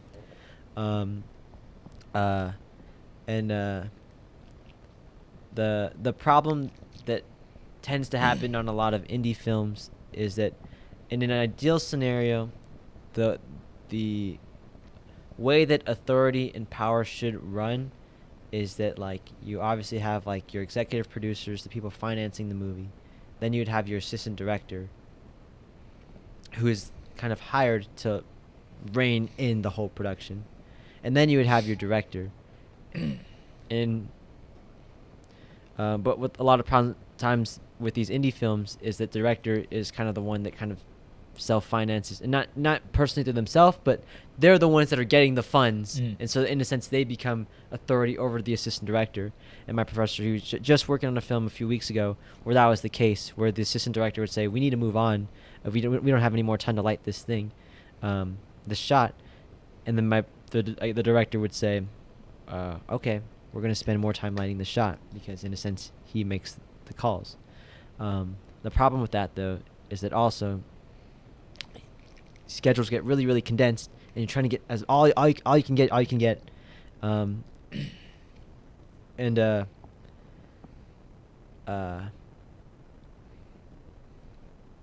Basically, he was saying it's very easy to get coerced into doing things that you might not do outside of show business. And I think you can relate to just like a lot of things in like the past 5 or 10 years that have kind of come out news-wise.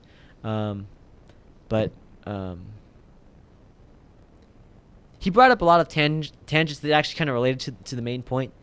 He kind of talked about like how during the whole COVID lockdown pandemic thing, he'd be frustrated that so many people would go to like political rallies, concerts, whatever stuff. He was just going to stay at home and be safe. And the minute he got his first phone call to get back on set, he was ready to hop on a plane wherever he needed to be. And it's a matter of priority. And he brought that up to say that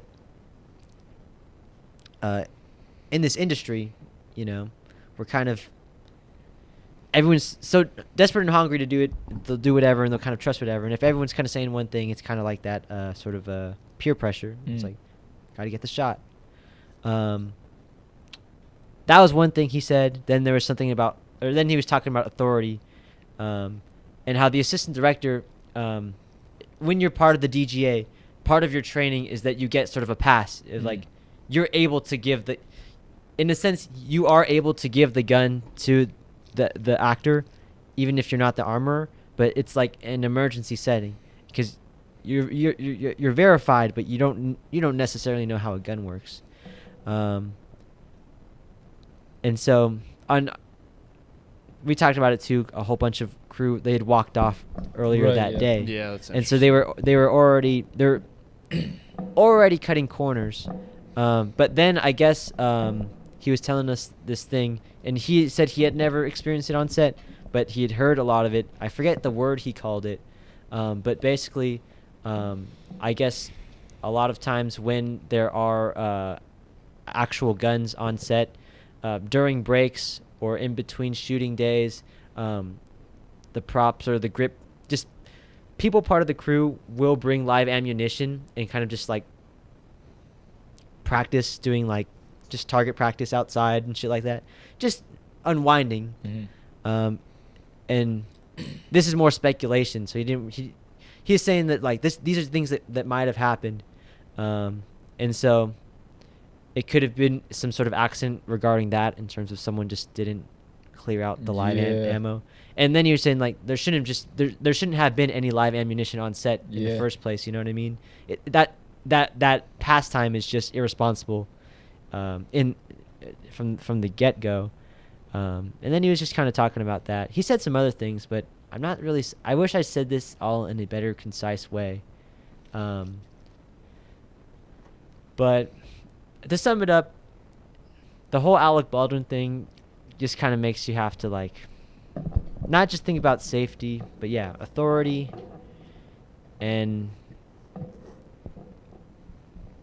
whatnot. Elijah, you sent the post in the chat about like how the petition kind of like to move away from having real life guns and just doing VFX and stuff like that. Which even my grandma, when she found out, she's like, why didn't they just do that? So like, everyone kind of knows. I've said a lot of shit though. What do you guys think? What did you guys want to say? I think you summed it up. Yeah, it's kind of a fucked up situation. I did see one post that was like a conspiracy theory post, where it's like the cinematographer who was shot. It was like the wife of the lawyer For the Clintons, yeah. for the Clintons, yeah. Really? Who covered the Clintons case for like, what was it, the Russian investigation thing? That's interesting. So people were like, oh, Alec Baldwin shot her on purpose. He was Alec hired. Baldwin's like a staunch Democrat. Yeah, so that wouldn't be. But I don't is know. he associated with Epstein? And Probably they all are. I mean, Yeah, probably all. I don't know. The Black Book has like fucking Tom Hanks in there, he does not want Chris to- Tucker. Chris Tucker, fuckload of fucking what's his name? Oh shit, what the fuck is his name? Donald Trump. Is Donald Trump in Yeah. there? Yeah, I think probably. They were is. There's neighbors. a Yeah. picture. Yeah, There's a picture of them That's like right. hugging. Oh, what the fuck? there's is a whole his bunch name? of stuff of them hanging The out. dude who played Batman before Pattinson. Michael Keaton. No, before, Christian Bale? Christian Bale. No. Between them. George Clooney. No, between Val Christian Ba- Kilmer. no, between Christian Michael Bale. Keaton. Between Christian Ben Bale. Affleck? Ben Affleck, yeah, he's in the Black Book too. That's. Sorry, I didn't mean to catch. You're all good. I like how that's what you remember Ben Affleck for. As Batman. I was gonna say the dude from Good Will Hunting, the dude from Daredevil. yeah, Daredevil. Geely Geely. Turkey time. chasing Amy. The thing about the visual effects argument that I thought was just kind of like, if that were going to be something that would happen, I think there has to be like more time in a way before it happens. Because think about how like many productions there are when like people aren't having like a Brandon Lee type of accident. There is a way to do it. That was another thing that my professor actually brought up too, where it's like, in the past 20 years, there hasn't really been an accident like this, and that's because like, in a sense, this was I don't want to say inevitable, but when like safety precautions are put in place, but then after a long period of time, when It's like statistically, it's like there's gonna be one. especially if you grow up as a professional or a filmmaker in a time when these things are already put in place, so You don't think about. you don't think about the accidents in the same way, then it makes things a little bit more reckless. Willie, I'm sorry. I love you. I really do. Go for it. Go get him. Sorry. But what were you, sorry, I didn't mean to cut you off, Elijah. You're just talking about how okay. rare these accidents are. and- Oh yeah. Good boy. It's like there's obviously like a way to be safe, you Mhm. know, and And that's VFX. I'm just kidding. And, it's almost like I feel like it sounds weird to say, but just because this happened doesn't mean it all has to change. You know, it's definitely gonna like make people talk more about safety stuff though, because it shouldn't happen. You know. Which, in a sense, is important. It's like I would rather get beaten to death with questions to make sure every base is covered than to like maybe we all assume that someone took care of it and no one did, and then an accident can happen. Yeah. It's interesting too that I guess we're talking about The Exorcist too, Yeah. because I was reading some things just about how, like some shit William Friedkin did, and it's like that stuff definitely wouldn't go by today. You guys want to start talking about The Exorcist? Might Do we as want to? well, yeah. yeah. I think that's like an interesting lead-in. So you recommended it? You can. Yeah, I'd never seen The Exorcist before. Me neither. I think Me I'd neither. seen. Oh, Alright. really? Or I It's hadn't, like so rare. I hadn't seen it all the way through. Okay, that's really cool. Then that's Yeah. the first time we all saw it. One of like the most popular horror movies ever. Mhm. I mean, I probably heard about this movie when I was like 5 or 6 years old, just from like, Me too. just even before like I started like using a computer. Like you just watch Yeah. TV and then Your parents talk about it. eventually, yeah. I remember my dad told me. My dad was 8 years old when this came out, and he said, I don't think he saw it when it came out. He saw it when he was in 6th grade. He said he watched it one night on TV, and he's never watched it again. And I got the DVD from Zia. We all watched the director's cut. Yeah. Yeah. I got the DVD from Zia, and I'm like, you want to watch it? He's like, no. Wow. And it's like, My mom's the same way. it's very interesting because the context of the movie, it affected a lot of people. Yeah. It was like a cultural phenomenon type of thing.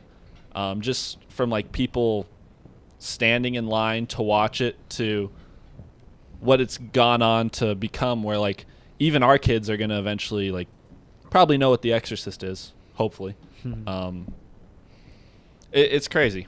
And I'm glad it's cool that we all it's ironic, but it's also pretty cool that it's the first time that we all got to watch it. Cool.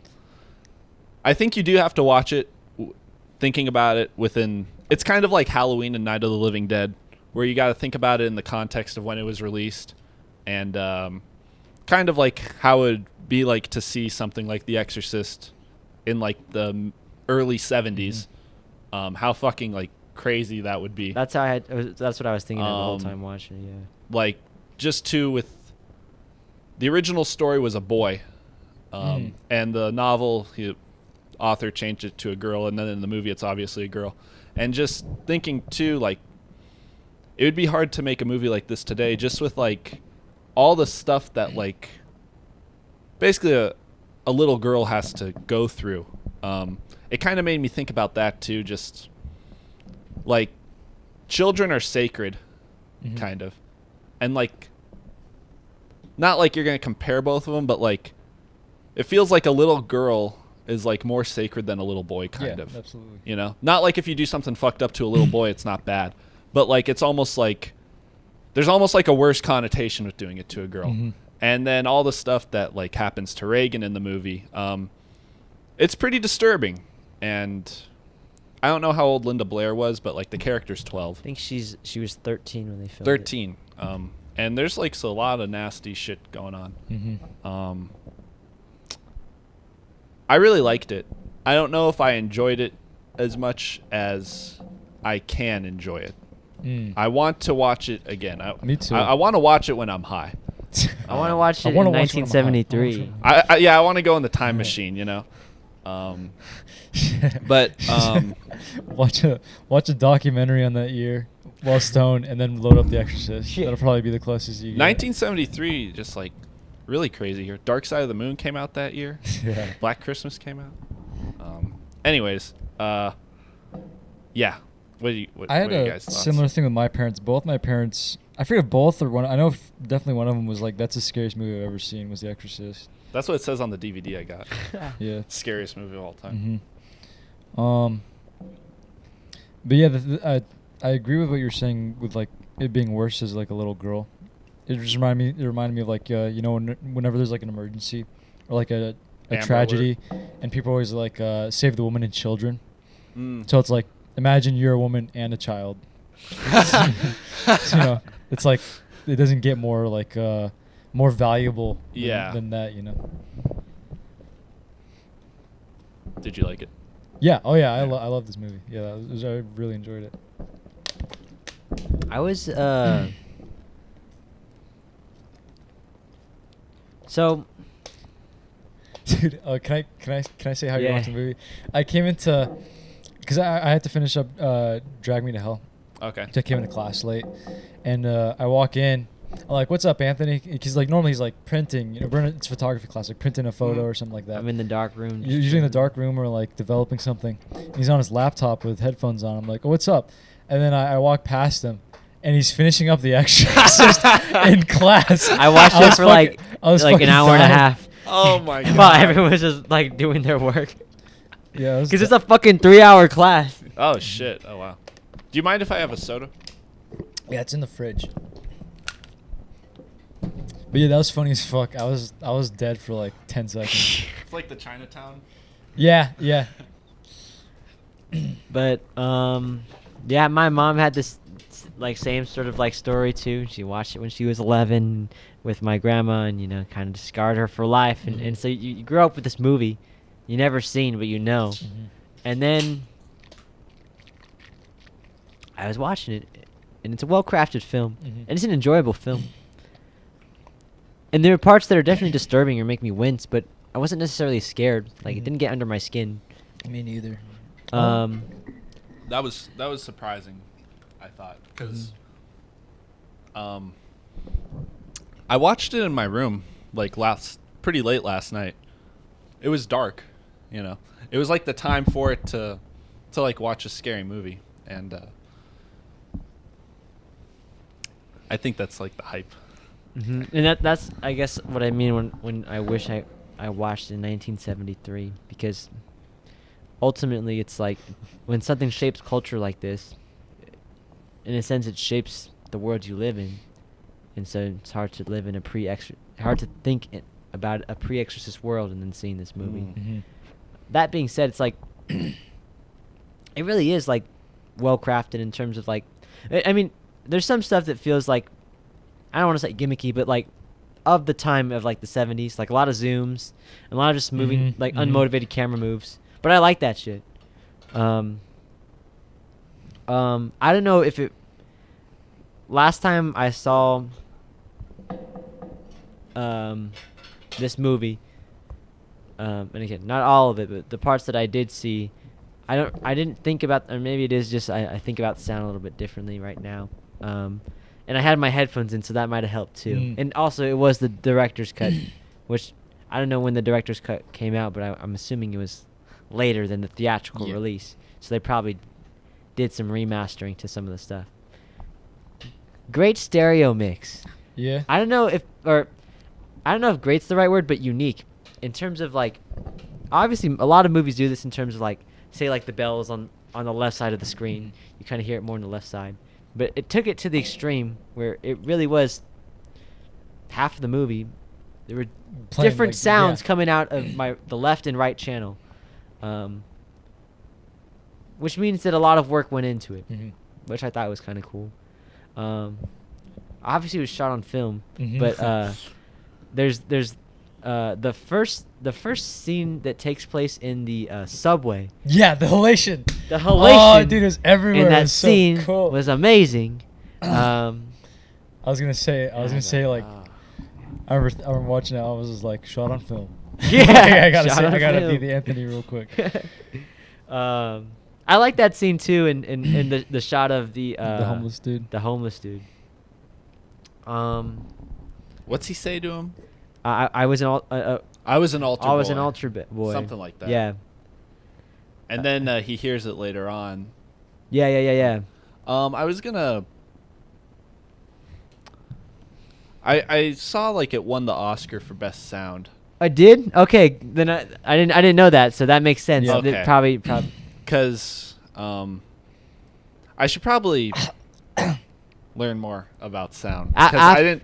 The things I noticed sometimes were like the dubbing. Oh yeah. And like it's pretty obvious. There was like one scene where like Ellen Burstyn's talking to the black-haired priest, and it kind of seemed like she was like crying, and like you hear her say something, but her like lips weren't moving, and it's like, okay, that was kind of kind of bad. It's the one when she's like begging him for the exorcism. Yeah, right? yeah. Remember, she like it's kind of like a medium shot, and like she's like falls to his arms, and like her mouth isn't moving, but you hear like something where her lips should be moving. That's like something to get picky about. But sorry. Just in general though, the big sound thing is kind of like her voice. It's obvious like that's not her voice. Does that affect it at all for you guys? Because the voice sounds really fucking cool and weird, but like you can tell. I mean, in a sense, I think that's more of like a taste, like a creative choice in terms of like. Yeah, if it were up to me, I probably would have layered her voice with the monster demon voice. But the fact that it's just the demon voice. The only part that, and again, these are all things that's like, I don't know how much I can knock the film and say that I would have done it differently. You know what I mean? It's picky. It's like a bit of a picky territory. Like, I guess just to say, like, in my opinion, how I would have gone about the voice thing, especially when it's Reagan talking to the boxer priest, and they're in the same room together, but one sounds like it's on location and the other sounds dubbed. I would have at least shot the voiceover stuff if not in that same room with the same microphone, so it doesn't sound so different. And it's just like a characteristic thing. It's like if the difference between shooting on my iPhone and shooting on this thing right here, you know, you can tell the difference just right off the bat. And so I think that kind of like plays. But then in a sense, I can understand why maybe it might be a creative choice for like, oh well, it's a demon. It's not of this world, so let's make it sound like that. But that's also sorry. Go ahead, finish up. Just to finish up what I was saying, and I guess it's interesting that it won the Oscar for Best Sound, so that makes sense in terms of the mix. But then that's also why I thought that it had been remastered or remixed, because some stuff sounded very like, this is interesting work. And then when you get to like the dubbing thing, when she's like begging for him, like, all right, they just didn't know what to do. They couldn't re-record this with the actors. You know, they're probably dead or old. But after we record, I'll show you the one scene. We'll put some headphones on. And Okay, you'll be able to that'd tell. be good. With the whole like dubbing thing, I think it is interesting to have it not be her voice for exactly the reason you said, where it's like it's not her voice. That's not Reagan. That's like the demon. And I try to think about it like you watch it in 1973. That probably like enhances it. You know, that's not like something where you're coming out of the movie being like, oh, that was dubbed. That took me out of it. Like no, people were like having like serious reactions to the movie. Like they weren't thinking about that. What it makes me think of, though, a little bit is like when I am watching it, it is something that crosses my mind one way or another. And I guess it just makes me think about the way the movie might have aged. And I don't want to say it in like, I feel like it comes off negative, but it's just something I thought about when I'm watching it. And I guess if I was like completely immersed in it, it wouldn't be something I would bring up as much. I kind of agree with you. Like the way I view it is like the way that like it's like in Jagmeet Hill, like movies from like the early 2000s or like just from the 2000s in general that try to use CGI, but it's just like it's not good. It's never good. It automatically shows you the age of the movie. Like this movie has aged not the best. That's how I feel about movies from like the 70s and 60s with dubbing. Where it's like at the time it just seemed like, oh, we'll just get this in post, you know, just ADR it, and it never seems to ever work in any movie I've seen from the 70s where it's like, all right, they cracked it. That's what I was gonna say. It was just, and a lot of dubbing over from the 70s isn't that good. Nonetheless, the voice is very creepy. It's very good voice work. All right, let me read what Elwood wrote real quick. He wrote a bit. I forgot to read some of this stuff earlier. He said the last movie I watched before COVID was Bad Boys 3: Back in Action. That's. He said. People say that was pretty good. Oh actually. yeah. Yeah, like for the like unnecessary sequels, they actually say that Bad Boys 3 is. I haven't seen it, but that's what I've heard. When we were talking about the Alec Baldwin thing, he said, "Boss Baby has a body, dude." Yeah, he does. He said, I bought The Exorcist and my grandma came into my room and saw, and she asked, can you give that to me so I may destroy it? He said, the big one, he said, Friedkin's use of real people with limited acting experience sometimes falls flat with his films, but this film, it really works. The priest is extremely compelling as a main character.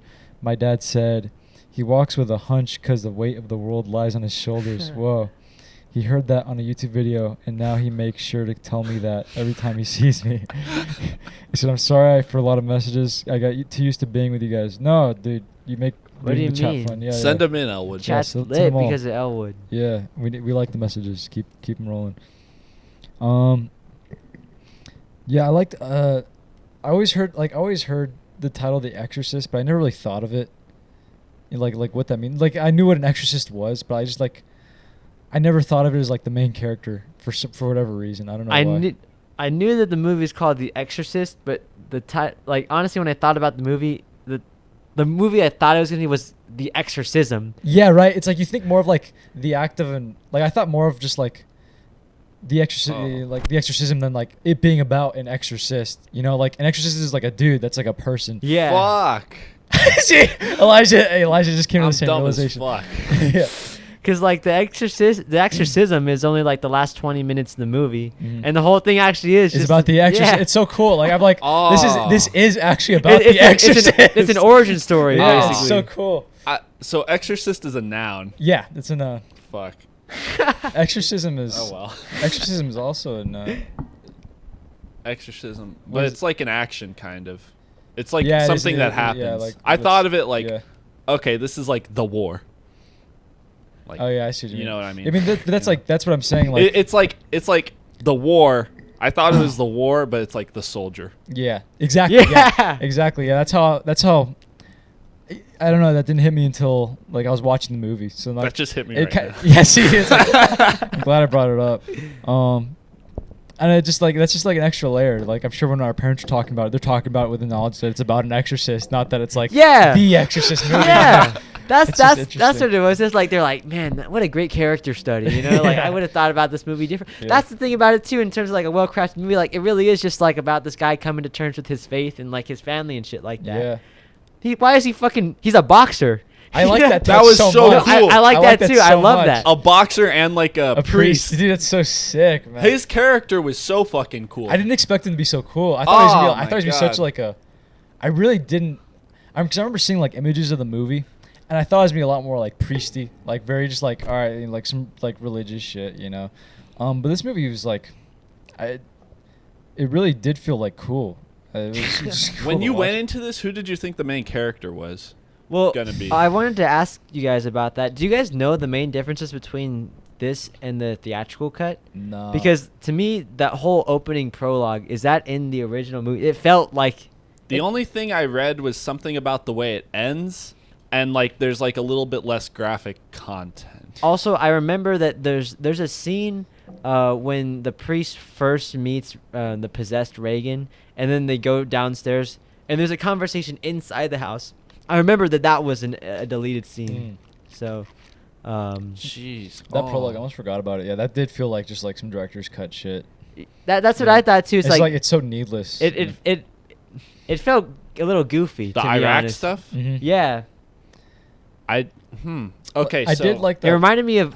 Oh, sorry. I was just gonna, I did like that one shot where he's like on the rocks looking at the statue. It's beautiful and it's like it's great shots, but like in the it does not set the it doesn't tone add for a any- it horror doesn't add film. anything. You know Okay, what I mean? yeah. No, that is weird. I think that is in the original. Because What the a fuck? while back, I was at the library and I picked it up, and now I'm not sure what version I got, but this was like several years ago. I remember like putting it in and watching like the first 20 minutes or so. And there's like you hear, like you said, we hear about this movie from our parents, and we like see like some of the iconic images of like Reagan being all crazy and shit. And then it starts off in like the Middle East, and you're like, what? You know? And then not just like in Uncut Gems where it's like energetic, really it doesn't take up that much of the movie, but it's like it feels long. Like it feels like is this movie set in the Middle East? Kate said when she first watched the movie, she was watching like a free version of it on YouTube, and it starts in the Middle East, and she's like, "Oh, this is in the movie," so she just stopped watching it. That's what I thought too, kinda. I remember like several, yeah. And that was weird too, Wait, because like you go through like the main menu, and it's like says it's The Exorcist. Then you play the movie, and it's in the Middle East. Also, too, like besides it being about the older priest and like I don't know, setting it up, like because he finds some like object, right? I think so. It has the face of Pazuzu. But it doesn't have nothing Oh. to do with I think that's the demon. Oh, okay. Wait, so he finds the face of Pazuzu, and then he Pazuzu. realizes that Pazuzu's back. So the And way he has to go. So, I read the Wikipedia plot summary, and it said that it was like an omen. Okay. Saying like, okay, this is gonna come. That's Max von Sydow. Yes, That's so crazy. That's also it's like wait. That's what makes it feel like a different movie too. Yeah. I remember like hearing Max von Sydow's in the movie, and then at first I think it's that guy, but I'm like, that doesn't look like him. It doesn't. And then like I read like he was like in his early 40s, and they did like makeup to make him look like in his 70s. Yeah. Have you seen him in No. He's in the Seventh Seal. Who is he? He's the main character. Oh my god. See? Wow. See? It doesn't look like him at No. all. No. That's crazy. Wow. It doesn't sound like Also, For you him you being expect Swedish. like a Swedish accent. yeah. I would also say it reminds me of Uncut Gems. I can see that. It did remind me of it really, I it really remember. does, yeah. They probably got inspiration from the. That's what I was thinking. Yeah, they 'cause- just might have. Yeah, Because like that'd be funny. in Uncut Gems, that's where like they find the stone the omen for the. that for Adam Sandler, and then same thing in this one. Yeah. Back to your question though. I thought that Max von Sydow's character was the main character, and Oh, then really? he doesn't show up until the end. Yeah, like Fuck. they started out that way. I thought Reagan was the main character. I remember seeing like scenes from this movie, and I remember thinking like it seems like there's just like multiple main characters, and it does feel like that way watching it. But I wasn't expecting the mom to be such a big deal. Like you don't see any significant scenes with the mom really. Like I mean like before watching it, like you don't see the mom come up, you know. Yeah. I remember too, when I had seen this movie when I was younger.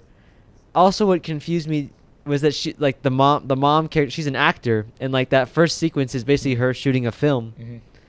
Mm-hmm. I always thought that was kind of funny. Yeah. I like how the director guy, Bert. Burke, yeah, but like he keeps calling like he's the dude who's calling like the butler like a Nazi, right? Oh yeah.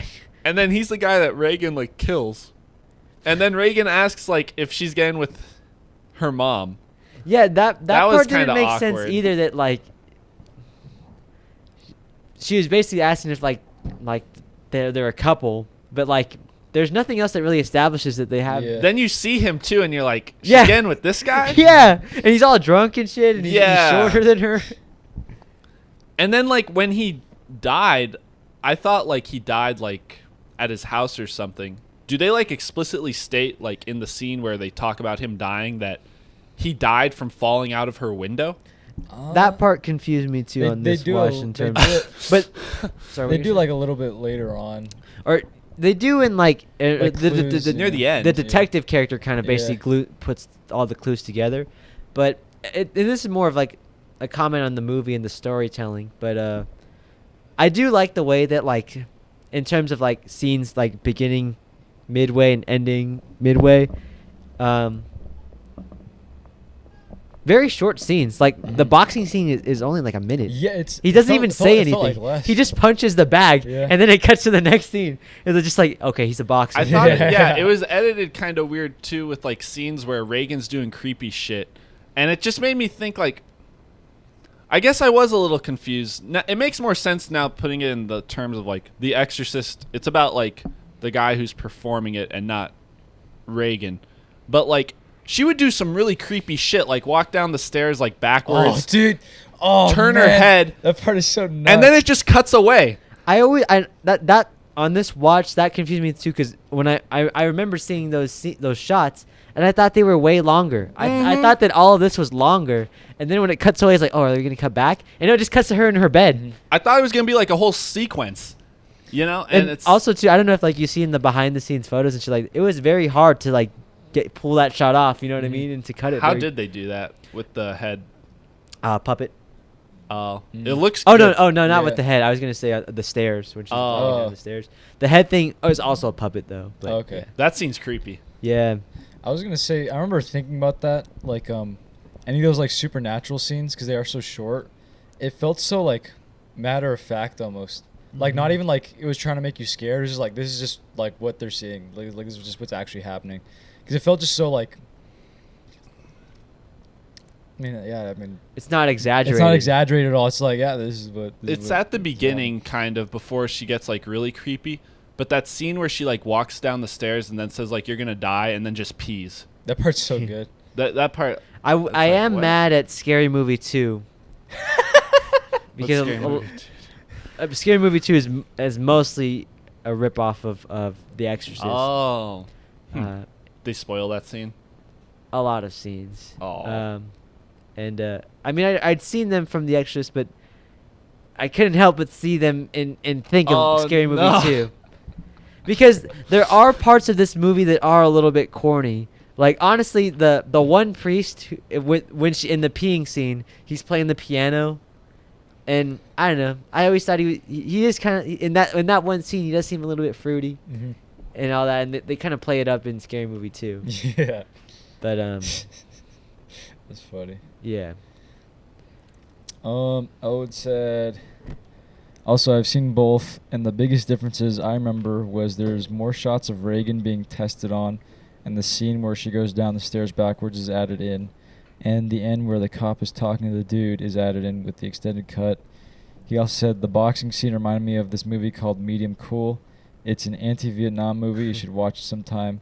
Scary Movie 2 is my introduction to The Exorcist. Medium cools. There's a criterion for that. Oh, really? Cool. Yeah. I didn't know that the stairs shot was Added in. Me neither. And then she has the blood coming out of her mouth. Yeah. It's a great shot. Dude, That's fucking crazy. imagine being the mom. Like, you think it's just like a scientific like reason why she's acting that way, and then you see that like that is so many levels of what the fuck. I Like, do love the scene when she's talking to the doctor, and then she's like, "My daughter doesn't curse. What did she say to you?" And then he says it, and they kind of laugh like, "Wait, she said that?" Like, it really is like there should be an explanation oh my God, for this. Mikey's over. Keep going. Sorry. Mikey? Yeah, Mikey's Oh, here. I nice. just stuck his head out. I was like, what the fuck? But okay, that makes more sense now in terms of editing and stuff like that. Why at least that one shot is short. Probably just didn't work the way they wanted it to, Mhm. so that's why it wasn't in the theatrical cut. I think I just went into the movie like not. I think you do have like a better experience if you kind of understand what the title means.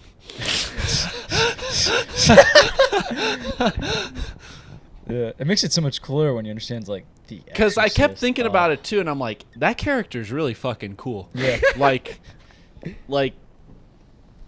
The movie's a lot more cool when you realize it's about him. yeah, You know? yeah. Because I was thinking like, okay, it's like, I was kind of waiting for like cool demon shit. Yeah, we So- watch disturbing stuff, so it's like, Mhm. I mean, you know, we're primed and ready. Mm-hmm. The more I think about his character, though, I really that's some heavy shit. Yeah, like his mom dies, His mom dies. and he's it's like she's kind of like blaming it on him, you know. his mom. And Just he's- like the and fact he's a priest. Oh, it's just. you become a. I think of like the process of becoming a priest. Mhm. You have to have like some deep convictions just about the type of person you are, the way you've lived your life, and the way you think you should live your life, Mhm. and trying to, in a way, trying to steer people towards what you think is the right way to lead your life. And this is what you do for your life, you know? And you also, like, coming to terms with, like, middle age, being Mhm. middle-aged, and having that struggle with whether or not what you're kind of, like, thinking about, like, whether or not what you're doing is really valid. That's scary. That's sad. And it's also something like a lot of people like struggle with, I imagine. And I don't know. That character's pretty emotional for me. And then you're fucking dealing with like a mom who just like she wants her kid to be better. Mhm. And then her kid's like doing all this crazy shit. And I mean, he has to get like proof from the Catholic Church that like they're like speaking in tongues or whatever. But like it's something where you see it and you're like, okay, this isn't that kid. There's something wrong with this person.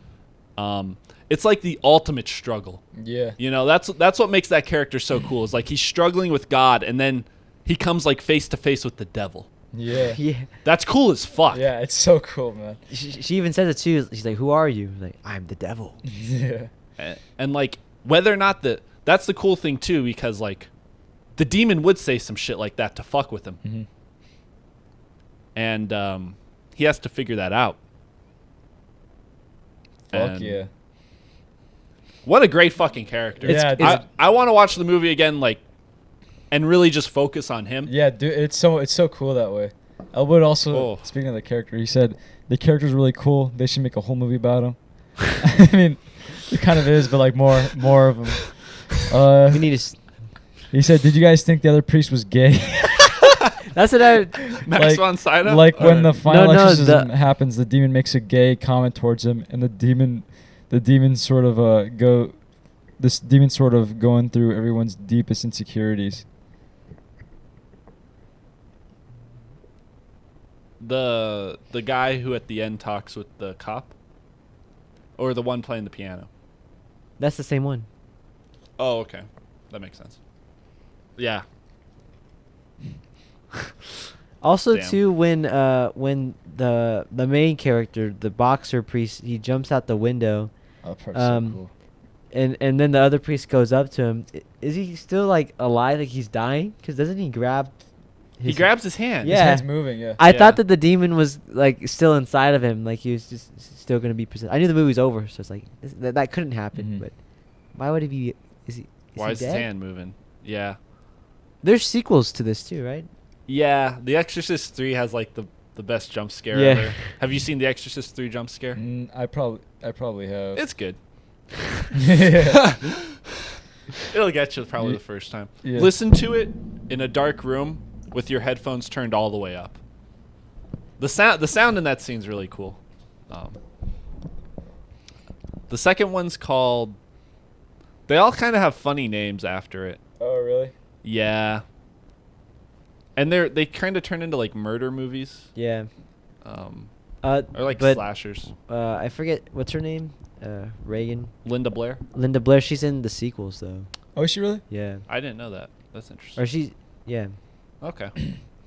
Um, The Heretic. One of them's called The Heretic. Yeah. Heretic. Yeah. One of them's called like Dominion. I I think one of them came out in like the early 2000s. Not The Exorcism of Emily Rose. I want to see that movie. The trailer for that movie used to really scare me. Really? Yeah, there's like a scene in the That's, trailer where like you hear her making like a type of noise, and that always got me when I was a little kid. I remember I really like the scenes where they're like operating on her. Actually, they really made that shit seem like And when really the blood scary. like spritz out Mhm. too. Yeah. How'd they do that? Like all the machines too. I hate like the idea of being hooked up to machines and like doing all this stuff around you. There was like some controversy about that I read. Oh, about was the that? machine stuff or? About like it was just kind of like needless weirdness or like needless like Gross out. yeah. They should watch Drag Me to Hell. Yeah, for real. No, that scene kind of like it gets under your skin. It's like, that's gross. I don't want to say I liked, but I thought it was funny when she first goes to the doctor, and he's like, "I'm just gonna prescribe her like 10 milligrams of Ritalin a day," and then she's like, "Ritalin, isn't that a tranquilizer?" And he's like, "No, it's a stimulant." But basically, he's like, "Yeah, so we don't really know what causes mental illness or how to treat it, but Ritalin seems to work." Yeah. That's like the thing about Ritalin though, right? It's like for ADD, right? Mhm. Or don't they? Isn't that what It is for ADD. They don't know why though. Yeah, they don't know why. For us, it makes for like normal people, it makes them like calm, or like not calm. It makes us like super hyper. Yeah. But on like ADHD people, it makes them like really calm. But for if some they reason. don't have Ritalin, they go crazy. Or it's really easy to get addicted to Ritalin too, though. Like it's kind of like dangerous. It's not That was like a real. party drug. Nah. In the 90s, when Tom Cruise really got in his Scientology shit, he would also go on these large rants about Ritalin. They're kind of interesting. That is interesting. He talks about like the main problem with the world right now is Ritalin. Yeah. But those are actually interesting to check out too, in terms of just like a historical artifact. When he was like with Nicole Kidman. No, this is right after their divorce. Oh, okay. This is Early 2000s. yeah, peak crazy Tom Cruise before he married Katie Rose or whatever her name is. Jumping on the couch, Tom Cruise. Oh boy. Elwood said, no, the dude at the beginning, like the old priest. Oh, Max von Sydow? Yeah. Yeah. Let me see, what do you say? He thought he was gay? Comment. Makes a gay comment toward him. I don't remember the gay comment. I don't remember either. That's probably why. I'll have to go back and watch that scene. He said, the third one is directed by the writer of the book. Holy shit. Oh yeah. And then he also said, when Anthony quotes stuff, he sounds like the dude from Star Trek. Which dude? Data? Data, yeah. I like how the room looks like you can see their breath. It's like super blue. It's really cold. Yeah. I Like read the- like they built the set in like a freezer. Oh, that's so okay. cool. William Friedkin did do like some fucked up shit though. What he would, what like, he do? 'Cause fire- I don't know any of the stuff. So he did. like okay, they built the set in like the freezer and like the characters had to be like in their costumes and stuff, and I read something though where it's like the lights like heated up the room so much that in order for them to like actually film so they could like see their breath, they only had like a short amount of time. So it probably wasn't like too bad. But then like Linda Blair's character is kind of like in a nightgown. Yeah. So like she's just sitting there in the cold while they're like probably like messing with the lights and all that shit. But I read something where like he slapped one of the actors before a scene where like the actor was supposed to be kind of like melancholy. He slapped an actor. He fired blanks on set just to like scare people. Ellen Burstyn, she like there's like a scene where she was supposed to be like kind of like flying or something. Not flying, but like she had like a cable strapped to her and she landed on her back and had like got like a pretty bad like spinal injury. And then like they captured like her scream on camera and they used the scream in the movie. Linda Blair got hurt. Something happened with her. He was just kind of like he was trying to like get good performances out of him, but he was also being like a dick. Like, just reckless. Yeah. Kind of just like doing shit that's like objectively kind of fucked up. Unnecessary. You know? Like, I think about it kind of. Maybe if an actor asked the director to slap them. That's what That's different Yeah. than like just going up to them and slapping them. Like they're expecting a note from you, And they you get hit them. your left palm. They like- assault you. He's like, you got any notes? Like, whether or not the actor should ask for that, that's like a different thing. But it's different if like it's like a mutual thing. Captain Kirk. Captain Kirk. Yeah. What's that? Anthony sounds like Captain Kirk when he's Okay. giving the quote.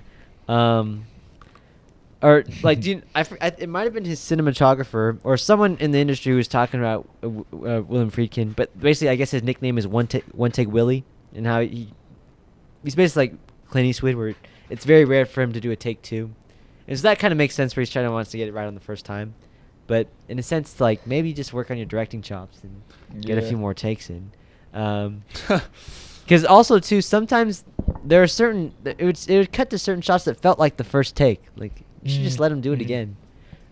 Especially like in The Exorcism, it would cut to our main character, the one we all like, but then like when she spits on Max von Sydow, like it cuts to him like hiding. But it's corny as fuck. I don't know if it was just me, but there's things there, certain things I'm like, I don't know. Knowing that he likes to do one take, That kind of changes the way. If I were to rewatch it, that'd change how I saw it. Then. The production was super long too. Mm-hmm. It was like over 200 days. Wow. It's crazy. 200 days. That. Now I'm not sure if they meant like 200. Like it started. What Like up, They John? probably weren't doing every single day, but it was, in a sense, you had a 200-day job. I don't know if they meant like from like day one of production through like bunch of like stuff happening to like the other day, like when it ended it was 200 days, or like they actually had 200 days where they were working on set. I don't know. Don't take the whole fucking thing. Don't take the whole fucking thing. Okay, yeah, don't take the whole fucking thing.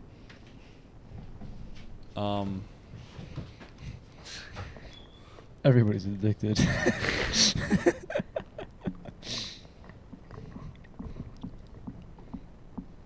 I definitely didn't really view it though as well. I haven't seen a lot of William Friedkin movies. We gotta do Sorcerer. So, Sorcerer. Mm-hmm. I have Cruising. I haven't seen Oh it yeah, I yet. remember. I know he did The French Connection. Oh, I have seen this one William Friedkin movie. I saw this when I was like in 7th grade or 6th grade. It's called Bug from like 2006 with Michael Shannon and like Ashley Judd. I don't know if that's her name. Michael Shannon's in it though. It's based on like this Broadway play, and it's like a conspiracy theory movie that takes place in like a shitty motel.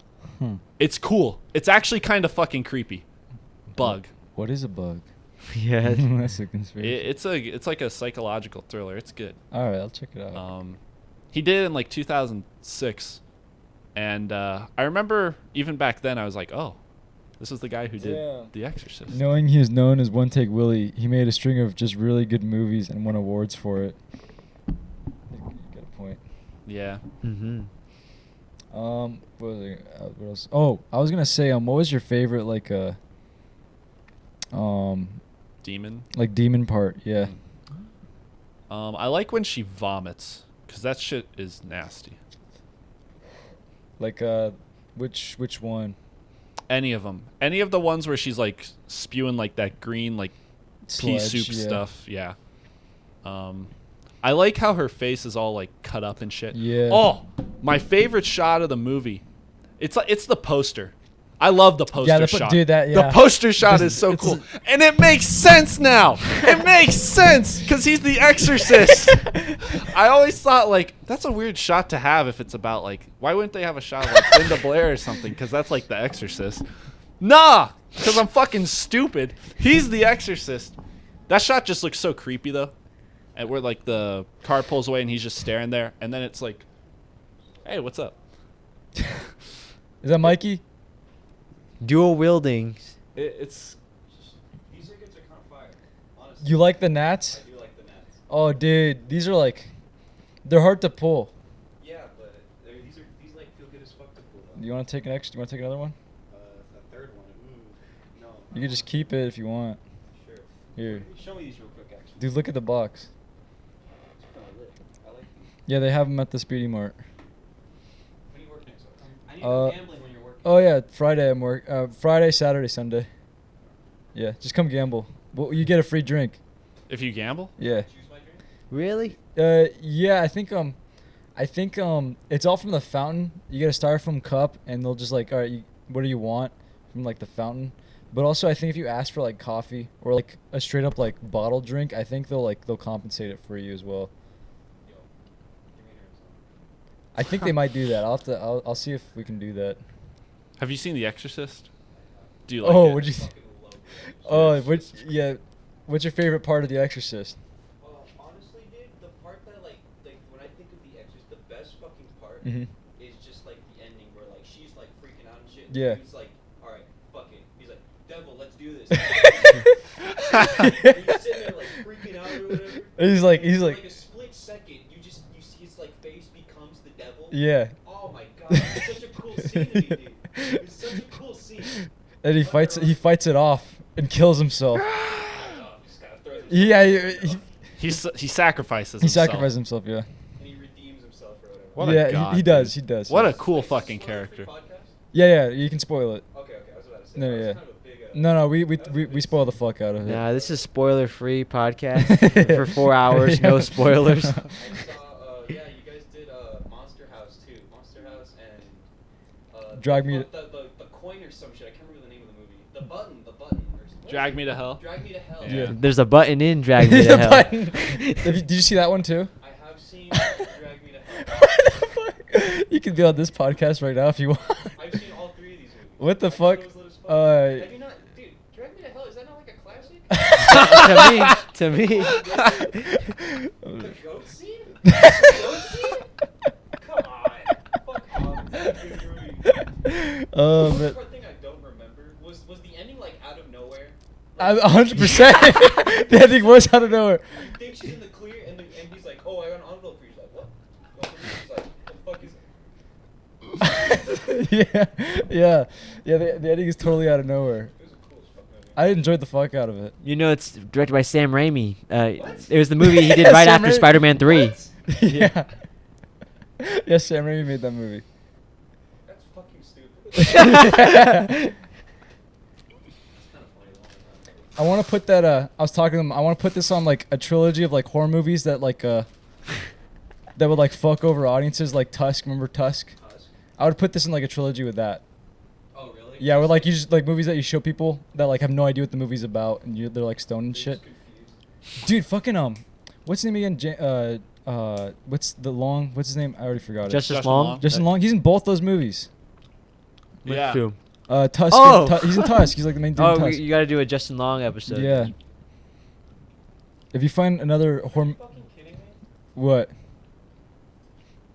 we're about it. It's fine. Oh, okay, all right. Are you smoking on the side of the house? In the backyard. Oh, okay, all right, that sounds good. All right. Tusk, Drag Me to Hell, and Jeepers Creepers 2. You know, you like can- you can those give me DVD one. box sets, but instead of it being like a filmmaker, it'd be the actor. Like 5 films from like Nicolas Cage. Bruce Willis. Yeah, Bruce something like Willis. that. Yeah. I have one of those. All right, See later, ya. man. Who is it? But I was that would be Norby's collection of all the actors out there. Justin Long. He's so funny. He's an Idiocracy. He's so funny. Oh yeah. Wait, he is? Who does he? He plays like the doctor. Oh my fucking. He's like God. he comes in and he's like, what the fuck do you say? He comes in and he's like reading the notes like, your shit's all fucked up. Yeah. Don't worry, man. Lots of retards are living kick-ass lives right now. That movie's funny. What time is it? It is 11:50. Holy shit. The Essentials from Justin Long. Yeah, Tusk, Drag Me to Hell, and Dodgeball. I'll have to check out Dodgeball. Huh. The Essentials from Justin Long. Yeah, Justin Long's funny. But yeah, I really like The Exorcist. I like the one every scene where it's like it shows Reagan just being possessed. Always like I was always impressed by them because they were like they felt so I keep thinking of the word modern for some reason. Like even the fact that like even I like that the demon's cursing a lot. Like like I curse like that, you know. But it's like and then you see the priest, so it's like you have like two opposite types of characters, like somebody who's embodying the devil, and somebody who's like the opposite. And of the it's a devil. little girl. And it's a little girl, right? But it just from like a dialogue perspective, I like that they're cursing all the time because I mean like when you curse it's like a curse, a curse is like demonic, so like the fact that Satan is cursing all the time is just interesting. And then the priest is going to talk like really clean. They have to just suck it up. Yeah, exactly. That's like something too, like religious people don't really like cussing. And then so like this person's someone's here just like saying like the most vilest stuff. It's like a slap in your face where you kind of just got to take it. Yeah. You got to like turn the other cheek. But I just like the idea of like they're literally like cursing, like hexing a curse. Yeah. You know? But also just like knowing that it's a little girl and she's saying shit like "fuck me," or like when she gets the Cunt. mom Lick or like me, cunt, lick lick me, me. lick that part. That part was good too. Like she like gets across, she's like stabbing her vagina. That's It's like, oh, that's like dude. one of the most famous scenes Yeah, too, right? yeah. That's probably my favorite demon part. That part's really good. I think whole scene is that good. like when people went to see that movie, that could have been the scene where it's like, oh, okay. Like if you're gonna walk out, that's the scene you walk out at almost. Even the part where it's like when like before it gets there, but it's getting there. When she comes down and she like pisses herself in front of everybody and she's like, "You're gonna die up there." Like even that just like that doesn't feel like it aged too much to me. Like that feels like That was a good that's scene. still like that would freak. Wow. That still like got to me. It's like imagine seeing a little kid doing that in front of all these people. It's The cuts on her just face. it's just disturbing. I thought it was creepy too how like at first the demon's called Captain Howdy. Captain Yeah. Howdy, That would be something too that like a little kid would fall for. That's what's scary Captain too. Howdy. Yeah. Like from the 70s. That makes sense. No, from no, the yeah, 70s. Like now, like if you're a kid and you fall for Captain Howdy, it's kind of like, you stupid. The kids don't fall for the shit like that anymore. No. It'd be like, their name would have to be like some weird Smosh. shit. It'd be like XO99331. Tentacion. Jaw. That'd be funny. You get on a Ouija board and you're like talking to like Lil Peep. Yeah. But Would you do a Ouija board? yeah. Oh yeah, I did one in the parking lot. So like, Okay. has your life No. changed since then? No, because the dude who we were doing it with was obviously like moving the fucking thing. Oh. He was like, "No, guys, check it out." No. Well, you should have told him not to. You need to let Captain Howdy do it. I like when she asks, like, Captain Howdy, do you think my mom's pretty? He doesn't move. He's like, that's not very nice, Yeah. Captain Howdy. That was funny. I like how Reagan's like incredibly normal too. Yeah. Mhm. Like she doesn't even feel like movie normal, like a generic kid. It's just like, oh, okay, it makes sense because like this girl's mom's an actor and she's just a nice girl. She has a cool personality, you know. Mm-hmm. Yeah. Yeah, yeah. Yeah, I agree. I thought like they really set her up as like It's a really like, okay, she'll go to a nice college. yeah, exactly. She's like very nice, just like Yeah. sweet little girl. Not boring. No. Oh, I like that shot where she's in the doctor's office and she's just staring off, and it cuts like really quick to the demon face, cuts back to her and her eyes kind of flare. I like that demon face. Me It's too. creepy. I like to like. I forget where it is. It's early on in the movie too, but you kind of just see it in the shadow. I just like when in the shadow in terms of playing with depth, but yeah, a little unrelated. But I was just gonna talk about camera stuff too, especially in the house. The way they move the camera, I'm like, how do they get a dolly in there? Because Yeah. there's on Reagan's birthday. It starts on just like you see like a master of her mom like walking on the phone, really pissed off at her dad. The whole time the camera's pulling out until it goes to the door, and then you see Reagan listening to it. But I guess today we were using a dolly. That shit's big. That shit is big and heavy. How do you get that upstairs? I mean, probably you built the set, but oh, that was the thing in the shot. You saw the stairs that went downstairs. Yeah, I remember. So I'm like, that. wait, that was there. I'm like, oh, How'd they do that? I don't know. There's one where it follows them up the stairs, right? Or is that like a handheld? I can't remember that one. Me neither. But cool movie. Yeah, I liked it. It's definitely something you need to see again, I think. Knowing that it's about The Exorcist. Yeah. It's that God, I like this probably character so helps. much. I really love the poster. Yeah. I love the poster so much. In a sense, what's frustrating is that I wish more of the movie looked like that. Yeah. Because, like, what you were saying, like, the shot makes sense, and in the context of the movie, it makes sense. But then, like, the rest of it is just, like, this, like, I don't want to say flatly lit, but it's just like an interior house, you know? Just walls and lamps. Aside from, like, some of the weird demon scenes, there's not, like, too much, like, interesting. Like that, like, the poster shot, it has atmosphere. It has this mood Yeah, to it. it's creepy as fuck. This would be, like, you play this on, like, day 25. Not even because it's, like, a Halloween movie, but it's, like, it's the fucking Exorcist. You gotta play dude. it, yeah. Yeah. 'Cause we're going to watch The Exorcist. Maybe even, like, 27. Maybe, like, today. It would be the perfect movie too to like in these last 5 days before Halloween or however many days to like this is what's gonna kick off the countdown to Yes, the 31. Yes. Wood said some things. He said, I think watching horror movies all month and seeing The Exorcist, like, I don't know, it felt refreshing to watch. It felt refreshing watching, like, a serious film. Thoughts on the part where she stabs her pussy, like, with a cross? We talked about that. I'm not sure for The Exorcist, but I know in The French Connection they used a wheelchair for following in moving shots. And he also said, I would almost say the poster shot feels kind of out of place with the rest of the film. I can kind of see that. Yeah.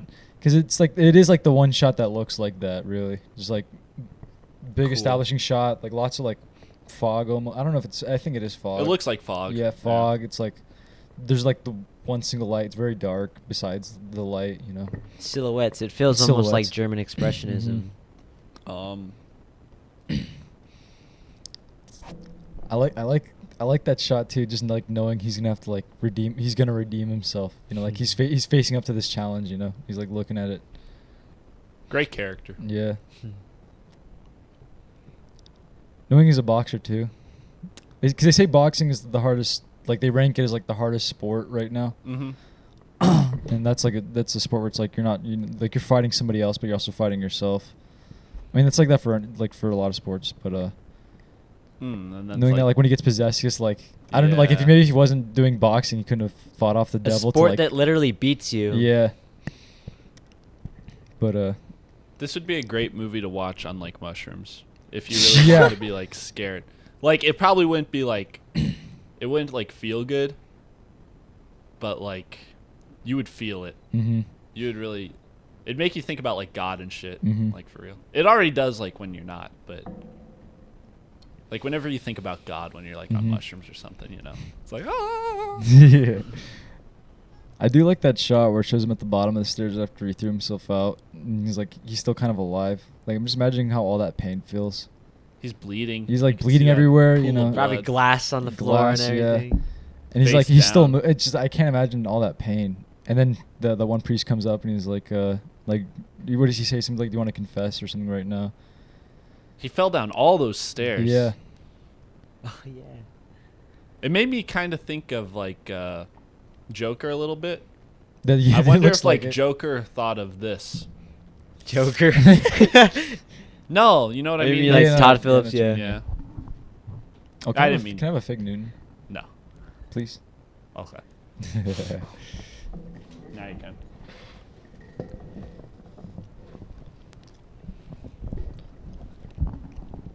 Yeah. Good horror redemption story. Mm-hmm. Mm.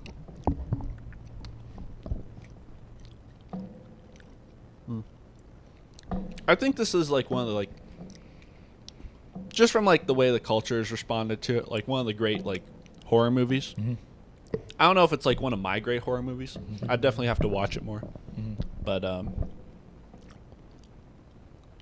I see why it's a classic. Mm-hmm. You guys want to rate it? I was gonna give it a 7, but now I think I'll give it an 8. Oh, it said necessary prequels. The Exorcist in college doing minor league boxing. That is cool. Oh yeah, because didn't he go to like Harvard? Like Yeah. no, but it's like you went to school and then he named like 4 different schools, but like it was like Harvard and fucking I don't remember the other, but it was all just like good schools. Mhm. I'd probably give this one.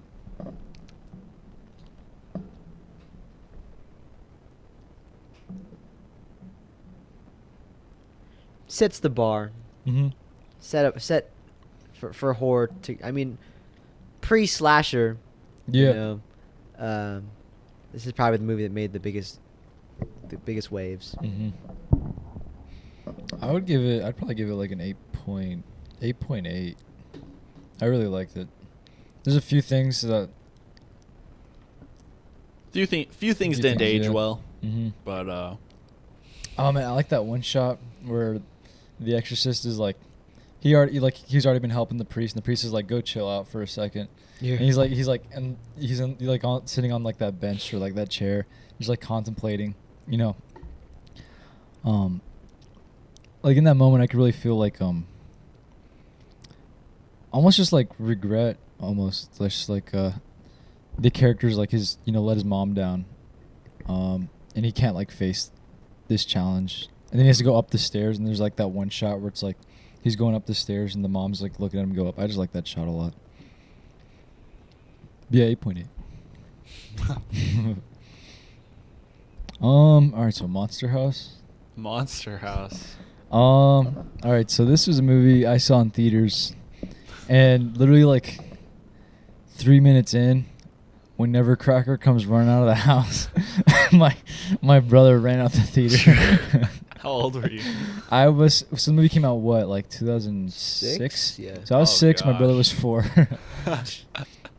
And yeah, he ran out the theater and he did not come back in. But he loves this movie. He loves the Okay. movie now. But yeah, I remember watching this movie. I remember when I watched the movie the first time, and ever since, I just really liked how I felt watching this movie. Just like, kind of like, bit of like the Goonies. From How's that feel to Amblin, you? from Amblin, the studio, Mhm. same studio that did the Goonies. Oh no shit! Mm. There you Yeah, go. Steven cool. Spielberg's studio. They also did E.T. Some other movies too. Yeah, I saw Robert Zemeckis and Steven Spielberg. Yeah, Like that they Mhm. they co-founded Amblin Entertainment together. Sorry, didn't mean to cut you Oh off. no, you're all good. You're all good. But yeah, every time I watch this movie, I'm just like, damn, I want my Halloween to feel like that. Yeah, what'd you guys think about it? Or how many times have you seen it? I don't know. A lot. Yeah, I've seen it. I've seen it a Okay. lot. I saw it a lot as a kid. So This like, movie was always on Cartoon Network. On Halloween, yeah, it was. I had the DVD for it. Did you really? Yeah. I think I still have it at my mom's place. I need to find it. Mm-hmm. I don't remember the first time I saw it. I don't remember the last time I saw it. I think I saw it like multiple times. You don't though. remember the last time you saw it? No, long time ago though. What about it was- today? Yeah, it wasn't like today. Oh, yeah, yeah. I was about to Oh. say. Before today. I Oh, don't remember too much. it said 38 out of 40 bubbles. My Halloween, not as obsessed though. Seen it 6 times. There you go. Wow. Never realized how big the heads are until I saw it again. Yeah, I didn't have the balls to rewatch it until I was 9 or 10. It scared the shit out of me. Does it keep getting funnier every time, Elwood? Monster House? No, The Exorcist. The Exorcist? I've seen it. How many times? What's he say? 73 times, and it keeps getting funnier every time. Beetlejuice? Have you seen Beetlejuice? Yeah. What'd you think of it? In a sentence. Beetlejuice is funny. There you go. There you go. I like how, like, in Beetlejuice, like, to become a social worker, you have to kill yourself. It's like, that's what you get. That's fucked up. But Via Monster House. I always thought the characters were always funny. Like I like all the characters really feel I don't want to say stereotypes, but they just felt really Archetypal. archetypal. Yeah. Yeah, there you go. who's your favorite character? Oof, Skull. That's what I was gonna say. Skull, I studied dude. that scene. I've seen that scene probably more than the whole movie. Same, I- man. We would always Johnny and I would make that joke so many times. He was like, just run away. I like it when he's just like this. He's just playing a video game. And he's like, look at all that blood. Yeah.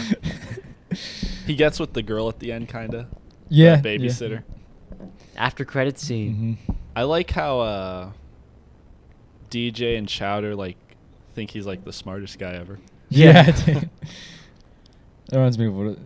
Just They- reminds me of what it was like to be a They kid. they treat him like he's mythological. Yeah, he's like a pizza delivery dude. Yeah. I remember every time I'd watch that scene, like older, I'd be like, man, I just want to see a whole movie about him, like a R-rated version movie about him, Mhm. which is like him just like going out like buying drugs and like doing D&D or some shit.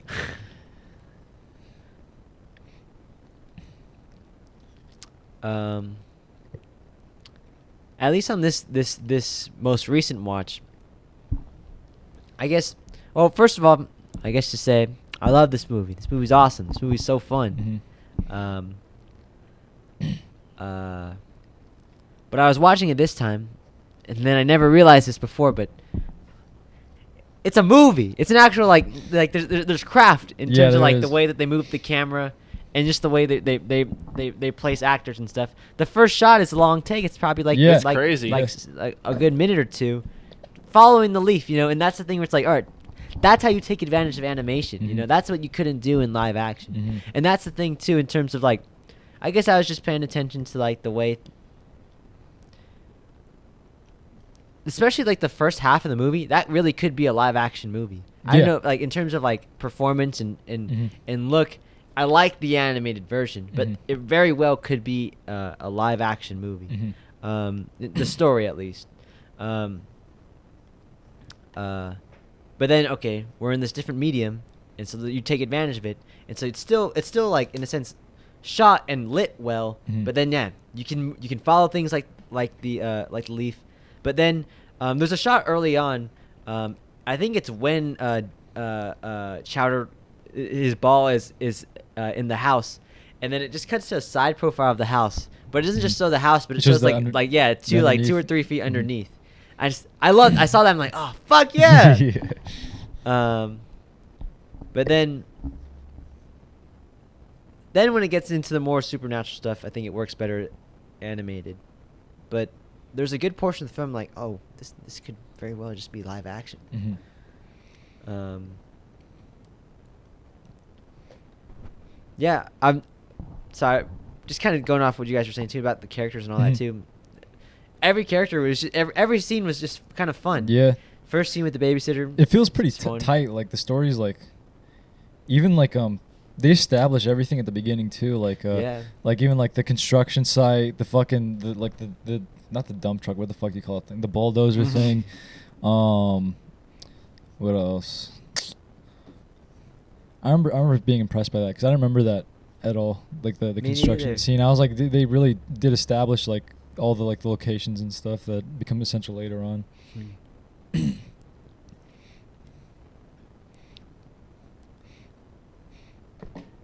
Here, Elwood said a few things too. He said, bro, I never realized it was Napoleon Dynamite. I think he's talking about Skull. I Yeah. didn't realize that at all until you just said that. I think out of the Zemeckis animated films, it is the best crafted, and it is the only one I will rewatch probably. I love the kite with bones. Like, dude, even now grown up, it feels kind of haunting. It's a real impressive film that just made a lot of money. Bones was cool too. I thought it was funny. What was I gonna say? Didn't Dan Harmon co-wrote this film, yeah, right? I remember reading that. I was like, what the fuck? Yeah. I was like, that's why it's written so tight, probably. But it wasn't Zemeckis didn't direct it though, right? Somebody else directed it. No. Was Dan Harmon one of the Nickelodeon guys? He Nah, or he's is the it- Rick and Morty guy. Rick and Morty. Oh, He okay. did Rick and Morty, and then he did Community. I like Community okay. a lot. Okay. But yeah, Dan Harmon. I was so like bewildered by that fact. I really like. Sorry, go ahead. No. I would say it makes sense because like Dan Harmon he understands story pretty well, so it makes sense. Like he could write the archetypes like Mhm. really well. But yeah, what were you gonna say? I really like Chowder. Chowder's pretty. I cool. forgot that his name was Chowder. So Me too. the first time, like, I think I heard it was when the parents are leaving, and DJ's dad just kind of says something like, "All right, see you later, Chowder." And I'm like, "Damn, he's really just like shitting on that kid." Like he's just that's like a worse way of calling someone fat. Yeah. But then his name's actually Chowder, and then it made me think of the Cartoon Network show. Yeah, me too. Yeah. I don't remember like specific episodes from that, but that show was crazy. I remember watching that fucking show when it premiered. Oh, I- that show is. Part of the reason why I got so fat in middle school is because of Chowder. I was like, I just want to eat everything. What was the name of that guy who like he just said one word? Rada. Yeah. Rada. Rada. Yeah. It was Rada. I don't, wait, no, Schnitzel. His name was Schnitzel, but he just said Rada. Oh, yeah. Schnitzel. Schnitzel. He's like a rock monster. Yeah. Schnitzel. Schnitzel, and then what was it? Mungal. Is Mungal the chef? Yeah, the blue dude. And then who's like his wife? Fuck, what is it? Truffle? Is it Truffle? She's like a mushroom, so it's like, I think it was Truffle. I think you're right. Like truffles. Schnitzel. Truffles? No. Was it Truffles? Schnitzel. I forget, but like I know all the names of the characters were like based on foods. Mm. It's like the bunny who had a crush on Chowder. I think her name was Panini. Yeah. Chowder was pretty great. It really didn't have much to do with the movie, but there's like one line where DJ asks him like what his parents are doing, and he says like his dad's working and his mom is going to the movie theaters with her personal trainer. Yeah. There's like some innuendo in the movie too. Yeah. Like when they shoot the lamp, and then the girl's like, that's its uvula, and he's like, so it's a girl house? Yeah. She's like, everyone has a He's uvula. He's like, not me. Yeah. Not me. I don't know. I think I like him for lines like that. Yeah. DJ's cool though too. Yeah, DJ's I just like kind of DJ. he's just kind of normal. He's like He's the main He's character. very Yeah. standard main character. Yeah. But like I still enjoyed him. He says something about puberty to the girl. puberty, just lots of puberty. Oh Yeah. yeah. Oh no, he says that to The babysitter. the babysitter, but then he just said, "Oh, I'm not going through puberty. I'm just kidding." I made up that puberty yeah, stuff. yeah, I made up all that puberty stuff. Don't worry. What's the girl's name? Jenny? Not Jenny. Fuck. It was something kind of like that though. Was it? I think Jenny, something like that. Jamie? Elwood, do you know? Look it up for us. He said, "What the fuck?" Elwood said, "I wasn't allowed to watch Chowder growing up, and to this day, I never have." What? What about Flapjack or Adventure Flapjack was Time? crazy.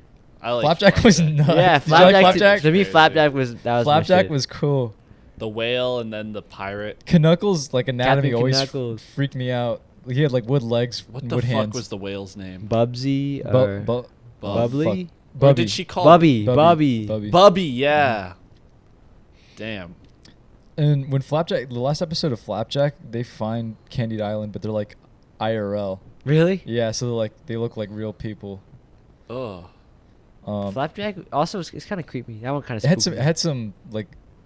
Or just it did- imagery it, like. it did like the SpongeBob thing, where like every now and then there'd be like a grotesque like close-up shot. That was, but like that was like the whole aesthetic, like During that more, yeah. or like It was of the dirty. show, Mhm. like would be just weird. And then so when it came into close-ups, it was just Even the weirder. color palette was just like it was like trash. Like Yeah. those are the colors you see when you look in like an old trash bag. Brown. Yeah, like brown. Like even the like the ocean. looked Even the like, blues were just dark. It was Yeah. just murky. Mhm. It's like someone like sat on it, but they hadn't like wiped their ass. Yeah. And then yeah, I like that show though. Me too. 2000, like late 2000s, Late 2000s. Cartoon Network. Camp Flapjack Lazlo. only had like 1 or 2 seasons, I think. Only 2 seasons. Mhm. What Yeah, did you guys Monster think House. about the animation? Or what did you think? I wasn't the animation wasn't too bad. It was pretty fluid. You Or know? how do you feel about the the- movements weren't too bad. Sorry, I didn't mean to cut you off. You're all good. But how do you feel about like the character designs? And because to me, it always felt like it was a digital version of like a clay model almost. Mm. Like there's just this just interesting texture to them, or Mhm. at least their hair. You know what I Yeah. mean? Yeah, their hair was a bit like clay. I don't know. I think that like it is a very certain like aesthetic to have like the hair look like that. I'm sure they kind of like knew what they were going for. Maybe they wanted to look like that. Like, oh, it's kind of like Tim Burton-y, but like without claymation, you know. Mm-hmm. And you know, Tim Burton makes like a bunch of not all Halloween movies, but like definitely like some spooky stuff. Gothic. Yeah, gothic. Yeah. You know. And the characters kind of do seem gothic a little bit. Like, see, DJ's a little bit gothic looking. Like, he looks like a Tim Burton character. I was gonna ask. I saw like this one Instagram post today talking about like gothic, and it defined gothic. What do you guys define as gothic? God. Like I guess in the same Nonconformist, bro. Communist. the same way you would describe like avant-garde, just like.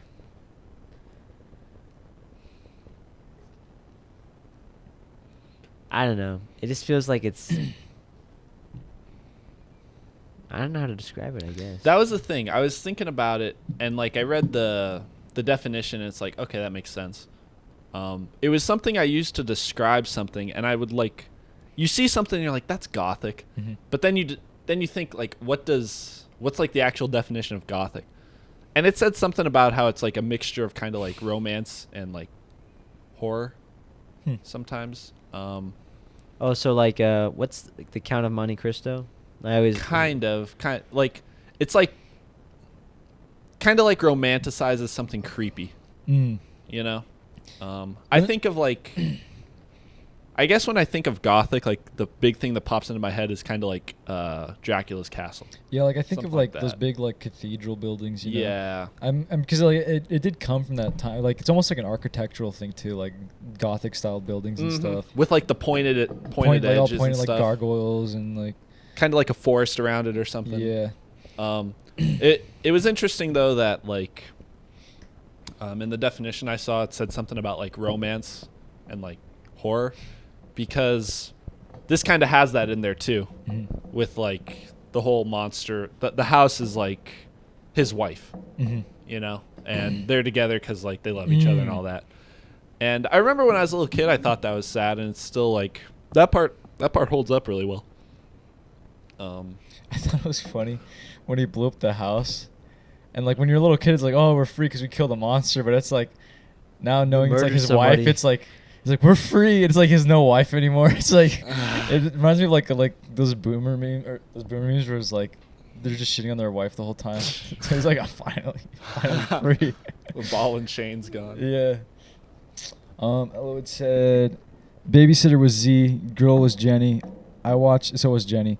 I watched Flapjack in secret along with Malcolm in the middle. The movie kind of looks like a video game, and I always thought it aged Yeah. better than most movies from the time. Yeah. It looks like a cutscene. Yeah. Yeah.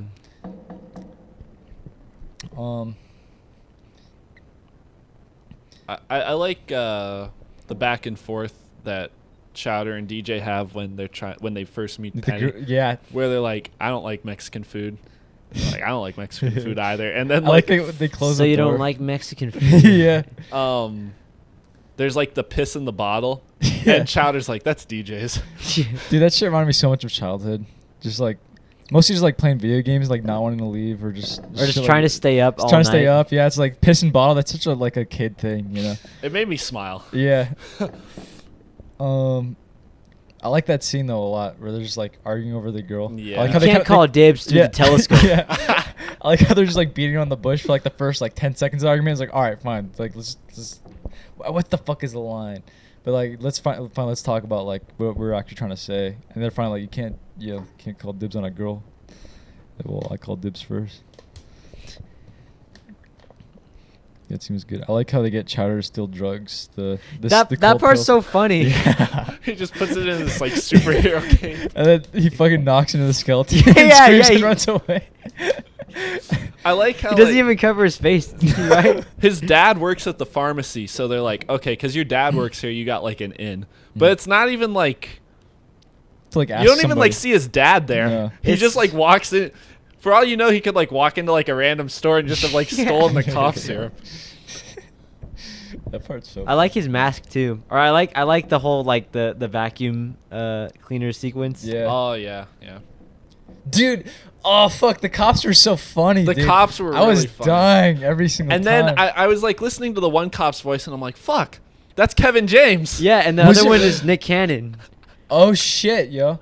I like know that. I watched The King of Queens a lot. Oh really? So I kind of got like a Kevin James crush. You like Mall Cop? Yeah. Yeah. And I kind of like Zookeeper too.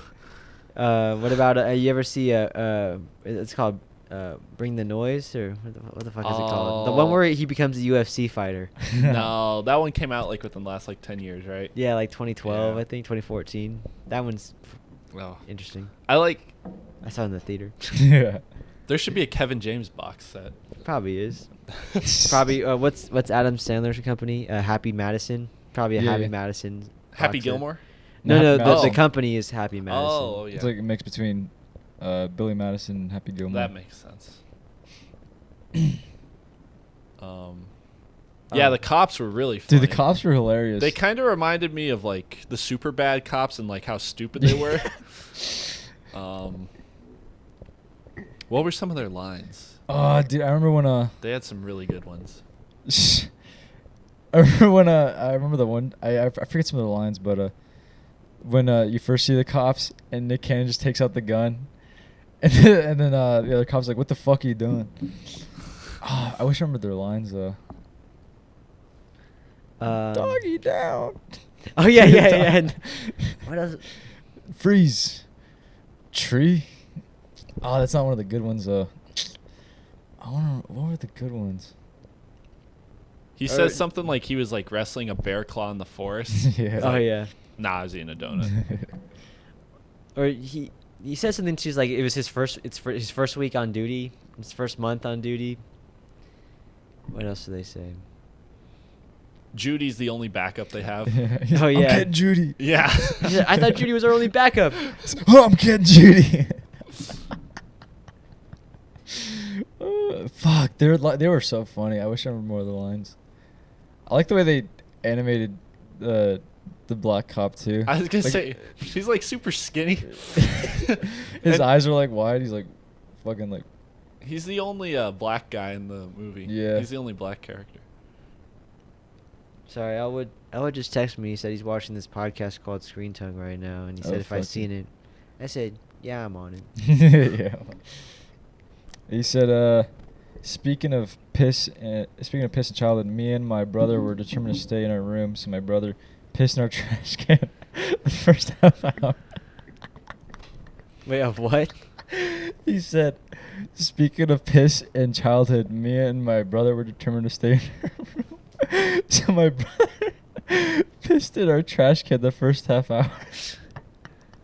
How did that make you feel, Elwood? That's so fucked up. That sounds like a really good memory. He said, "Here comes the boom." Here comes the boom. That's what He said he has the Blu-ray for it. Yeah, I think Selma Hayek plays his love interest in the movie. Oh, Oh wow. that's interesting.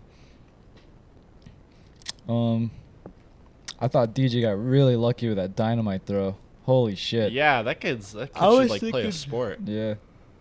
I was like, God damn. Or I just kind of like how that's like a. It's like a thing in movies. Yeah. Yeah, It's a like kid's when movie. she has the bullseye, and Mhm. she like what's that thing called? The slingshot. Slingshot, yeah. The slingshot. Bullseye. And Yeah, she gets she- a first try. yeah, you know. Or even when she throws the fucking dynamite. And he catches it. Yeah, dude, I'm like, holy fuck. He's riding I'm the just- crane. Dude, I'm just like imagining. I get that that's like so unrealistic, especially for kids. But like imagining being a kid That's and like fucking having that awesome. happen, like that's That's like holy fuck. That's dude. like why you get hurt when you're a little kid. Yeah. Because you see a movie like this and you're like, okay, I can do Dude, cool and shit. then there's an explosion, like a big ass explosion. That whole scene too is like one shot. Yeah. I forget who told me this, but one time I was talking to someone. I don't even know if I know the person anymore. I really don't remember who said it. This kid thought they were like in second grade, and they thought they were like Superman. So he ran as fast as he could, and then jumped into a brick wall.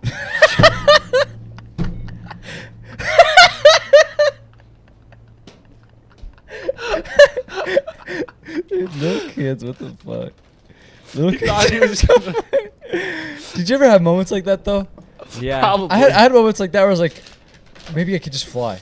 It's like I remember, I did some stupid shit. Do you remember the Bryan Singer Superman movie, Superman Returns, from like 2005 or 6 or whatever? There's a part in there when like it's like a flashback of Superman as a kid who like falls and then he like stops like 1 inch from falling. Yeah. And so it's like, oh, I gotta commit to it, right? Yeah, You just exactly. gotta commit. I just imagine like what that would look like. Just someone's watching this little kid run as fast as they could, and then they jump into. Probably no context either. They probably didn't tell anybody. It'd be Everyone's funny. just watching.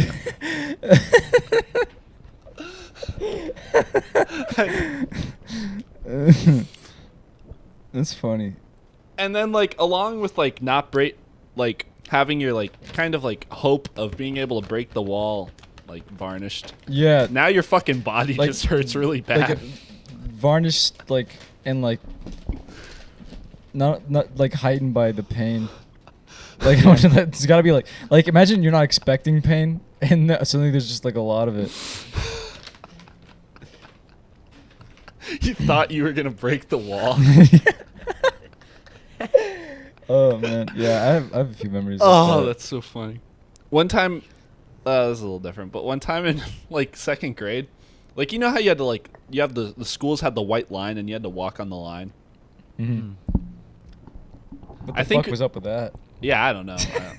But this kid was just walking and he was looking this way, and he walked into a pole and fell down. That's so weird. It was like something you see in like a Looney Tunes cartoon or something. Yeah. He did in real life. Being a little kid was funny. That's why you need I to missed watch the book movies fair. like this. Yeah. Scholastic. Yeah. What type Yeah. of books did you guys get? I'd get I wouldn't get them, but every time we had them, you know, and you go have the library elective today, I would look at the game cheat code books. Remember? Yeah. Remember there used to be a book of Mhm. cheat codes for every Yeah, fucking yeah, game. Yeah. That shit was sick. And so I would Yeah. always try to write those down, but I would usually end up getting I'd get like either like a fantasy book or like something related to like the Percy Jackson sort of Mhm. things. I remember one year I got this book called Nerds, but it was they're like spies. Sometimes I get it because the cover's cool, Mhm. and then I didn't realize that I liked like graphic novels, and then sometimes it would be just a regular book, and I'd be Mm. disappointed. Yeah. I'd read the book, but like this cover tells me a whole different story, right? Yeah. And then If they had Naruto, I'd always get the Naruto manga. Oh yeah. Yeah, They had Naruto sometimes. sometimes. Wow. What would you get? I think I got some sports books, cause that's like when I started to get into baseball. Mm. I got this. There was like this one series where like this kid was able to go back in time and like hang out with like famous baseball players, and I got one that was called Jackie and Me, Mhm. and I don't think I ever read it, but or all the way through, but that was pretty cool. And then the one I really remember, for a long time, my mom didn't like me reading Goosebumps, Really? but I fucking like Goosebumps. I wasn't gonna let that shit stop yeah. me. So there were always Goosebumps there, but I realized like if I was gonna get one, I'd have to hide it from my mom. Mm. So I got It Came From Beneath the Sink.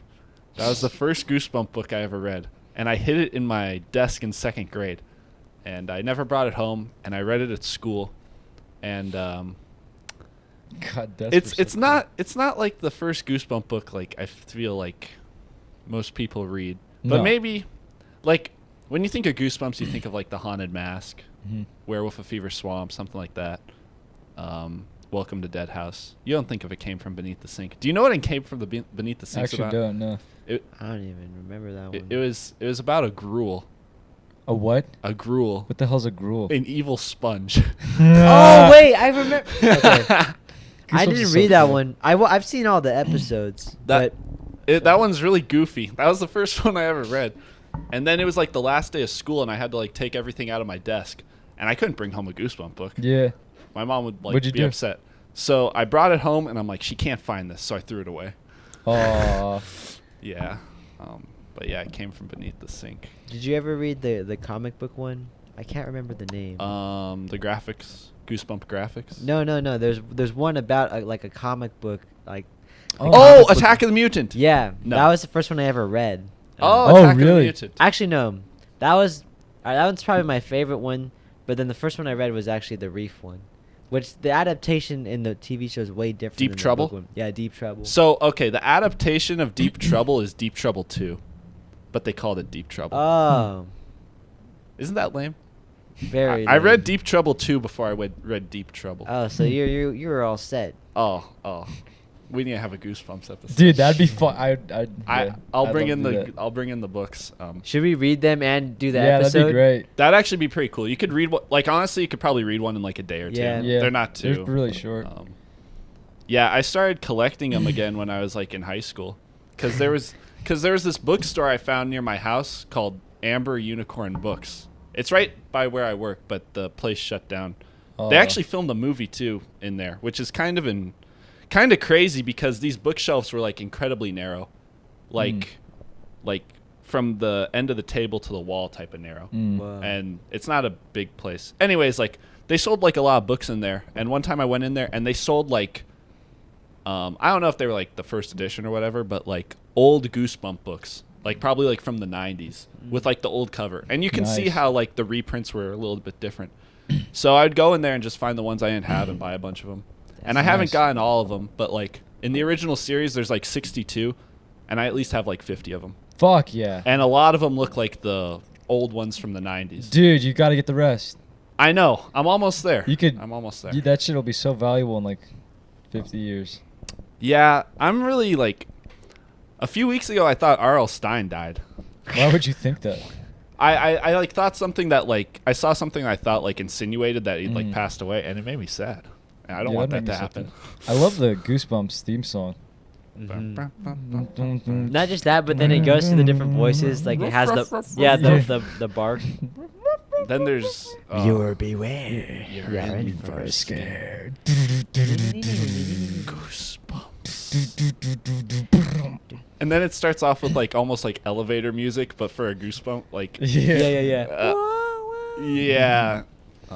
It all started in 6th grade. Yeah. The Goosebumps is so fucking tight. Last summer. My stepsister Lisa.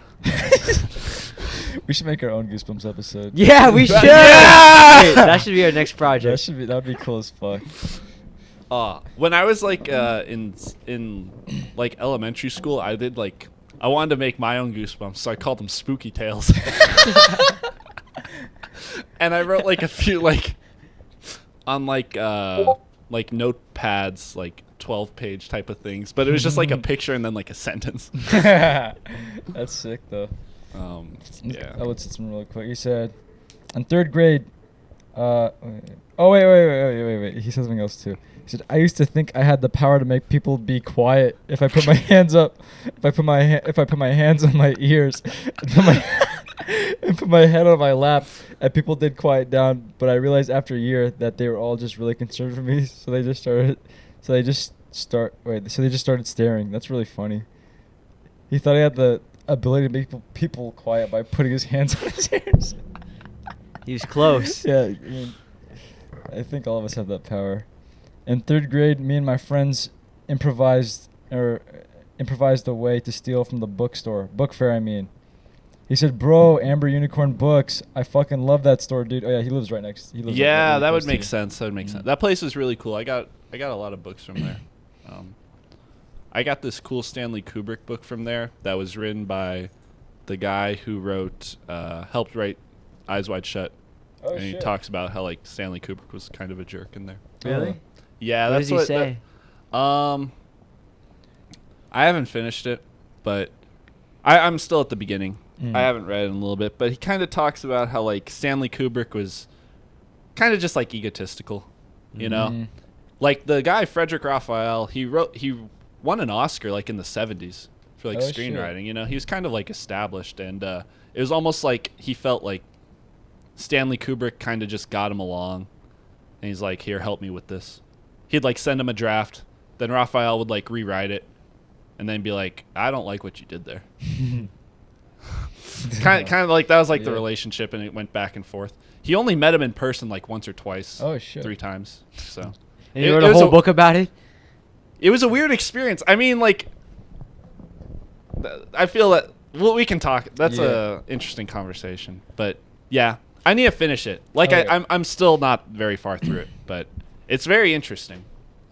Because it's interesting too, because like Tom Cruise and like Steven Spielberg kind of came out against what like the book said, but then you think about it, and it's like there's like this stuff with like Eyes Wide Shut, and like how Stanley Kubrick wanted to like remove like all the Jewish stuff from it, and then Frederick Raphael was like Jewish. Oh, really? So yeah, there's like a weird dynamic going on there. It's called Eyes Wide Open. Oh god. What the hell? It's interesting. Oh yeah, Monster House. Sorry. Oh, you're all good. How did we get there? Amber Unicorn. I think we started Books. Book fair. Book fairs. Kids, powers. Kids, yeah. I think it was just like us talking about childhood. Childhood. Monster House. Monster Children. Yeah, Monster House I would like group into that, like reminds me of like Goosebumps a little bit. I'd show Monster House to my kids. Oh, easily. Yeah, You this is know. like This is like what you watch with your kids like on Halloween. yeah. Kinda. And like everybody's going to enjoy it. You know. You could have it on. It could be like a party movie too. Mhm. You know. It's like everyone remember Monster House. Oh yeah, I remember Yeah. Monster House. I'd like to see it.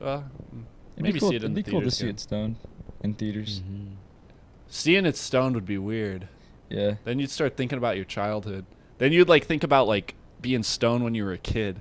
I don't know if I would think of Yeah, that. I don't think I would. Maybe. You never know. You never know. What's it? I'd show my kids Monster House and kids back to back. Oh, and kids And back kids. to back. Yeah. Yeah, like age 8. Be like these kids, not these kids. But yeah, I like this movie a lot. Yeah, Monster House is I like how Chowder knows how to drive the bulldozer. Yeah. I like how they go down that cliff and the bulldozer is okay. Yeah. You know? Like Chowder should have died right there or gotten like seriously maimed. Just lost his legs. Yeah. Like be paraplegic, you know, like what were you kids thinking? Take on a giant supernatural house. What did you guys think of, or what do you guys think of like the flashback or the backstory stuff? I mean, it helps explain it definitely. Oh, this reminds me of something from The Exorcist. Go for I it. should have brought it up. One thing I noticed, this is not really, it's not like super related. One thing I noticed from The Exorcist was like people die through the movie, but they never show it. Like they don't show it any like real like, and they show some violence, you know, like when she's stabbing herself and stuff, and like people getting smacked and shit. But they don't show anybody dying. Like they just say like, oh, this guy died. Yeah. And then it's normally they say like show don't tell, but I think that choice is interesting because they finally show somebody dying like at the end, like they Yeah, saved they saved it. They saved it, yeah. But anyways, back to Monster House, the flashback scene. I also thought it was interesting, like the colors they chose for it. Like it looks like an old ass like. Like it has photo, like you a know? sepia filter, like Mhm. something that just feels old, yeah, Mhm. or just desaturated. Yeah. I really wish Constance and Nevercracker had like, you know, just a relationship or you know, like a family and shit. Because Nevercracker seems like he was such a cool dude. Yeah. I remember like being really saddened by it when I was a little kid. Mhm. And for some reason I thought like the sequence was like longer. Yeah, well, you know, you're a kid. Yeah, that could have just been like a time thing, but I kind of like how loyal he is to her. Yeah. You know, it's kind of like He probably felt his like it was burden. his responsibility. you Yeah, know? you know. And she's obviously going to be like attached to him because like She's he a helped house now. her. I feel bad for her because like that's like a hard life to live. And Yeah, then kind of being like a circus freak. Yeah. And then like someone helping you out of it, and then she gets. We gotta talk about Freaks sometime. Yeah, I yeah. really wanna We talk can. about that movie. Well, yeah, that's a. Um, Could do a circus episode. I didn't really think about this much as a kid, but like watching it now, and like I knew like Nevercracker was like just warning people off, but like not really thinking about what it'd be like to be Nevercracker. Like dealing with that many kids coming up to his house and shit, but he's really just like warning them. Yeah. You know, like I'm I sure like that. part of the anger is like part of it, like I'm sure started out with like him just telling them like get away from the house, but I can see it like over time developing into like fuck these kids. Yeah. You know, like he's trying to help them. They're just like pieces of shit. They don't listen. Like, and it seems like it does become like genuine anger. So he's like taking all their toys. Like, don't come here, or you're gonna get your shit taken. He stops trying to explain and just like does an action that will Yeah. get the point across. It makes it harder too because it was like kids were the reason it happened. Yeah. Because they're like throwing the eggs at her and shit, Mhm. and that's like a responsibility too. Then he Yeah. probably has to. And then he's just like a pretty cool dude. He's nice, you Yeah. know. He's just like going through like tough shit. And he's even trying to like help Constance like move to the afterlife and shit. You know. I like. There's like some good foreshadowing too when like he kind of like has his heart attack or whatever. Mhm. Because like they're pushing the chair towards the ambulance, Mhm. and then the grass tries to hold on to it. Yeah.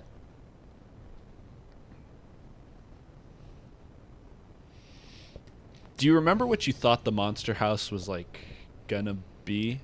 No. No, No. I don't either. But I think when I was a kid, I don't even think I thought of it. I think I was like, oh, it's spooky house, you know. spooky house. I probably didn't think they were gonna explain It's it. a monster house. Yeah, monster house. Yeah.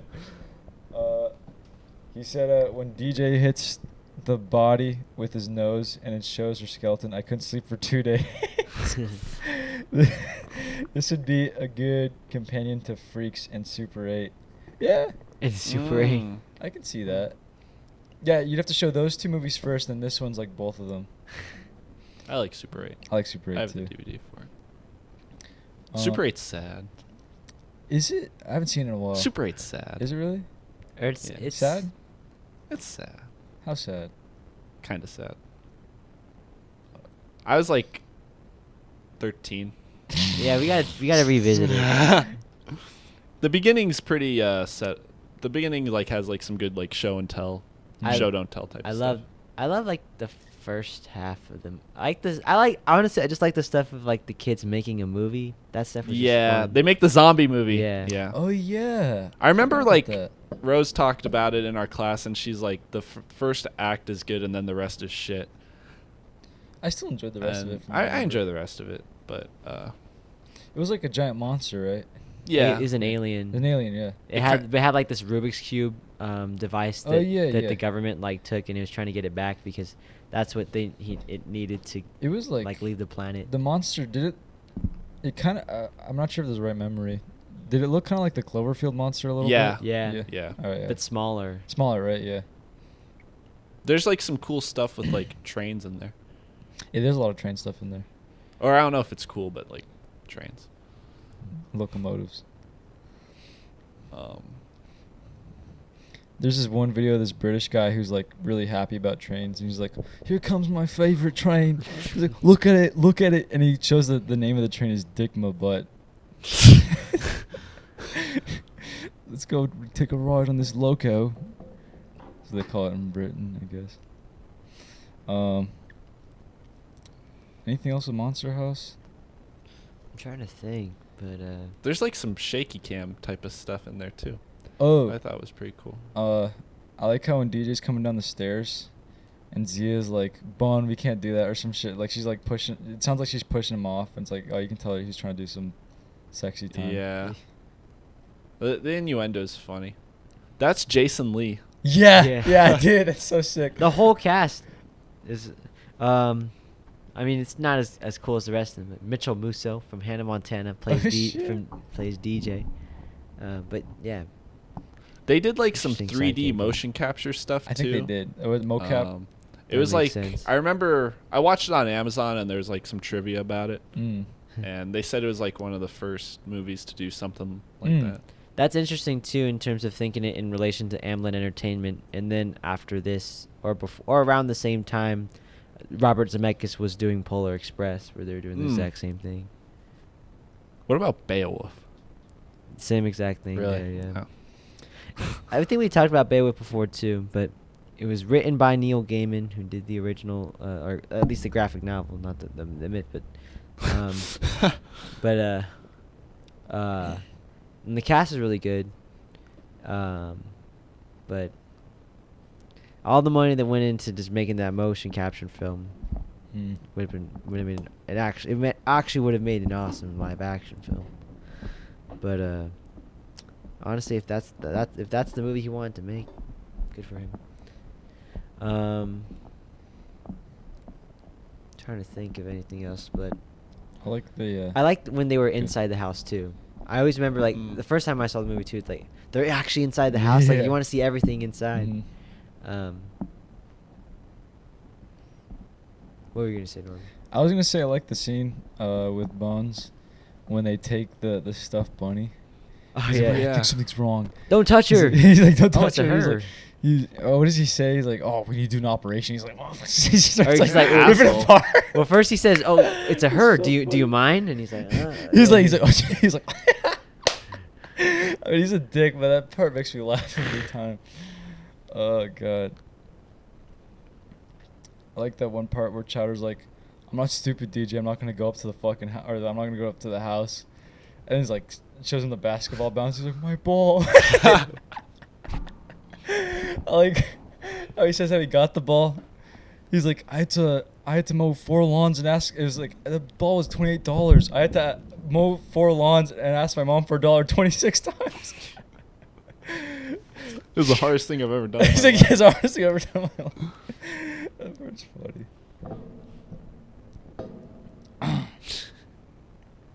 It's funny when Chowder tried to be like sexy. Yeah, that part was What did he say? He just like his voice changed and his eyes kind of. That one shot where they're like both at the telescope. There's some shit he says there too. Oh, God. uh, or he asked her what school she goes to, and he's like, "Oh yeah, I got on that school, but I decided not to go." And she's like, "It's an all girls school." And he's like, "That's why I decided not to go." Yeah. The movie's funny. Oh, one thing, you know that one go ahead, good. There's like a line in there where she's like, "I normally wouldn't hang out with guys like you, but you saved me from this like monster, so I'll give you an hour." Yeah. I'll give you an hour. And he kind of reminded me of Breakfast Club, where it's like, are they gonna hang out? Mm. She kisses him. Oh yeah, she does. Mhm. That part was funny. And I like how he says like, "I kissed a girl." Pussy really be making boys do anything out here. Then he climbs across like the fucking. Yeah, and goes on a fucking like crane, swooping down and shit, just because he got a kiss. That part was funny. It's almost like he didn't believe it would ever happen. Yeah. Kind of like. I remember as a kid watching that scene, it really felt like, wow, we kissed a girl. Yeah. But like now it's just like. It's that's funny. funny. Yeah. It's funny.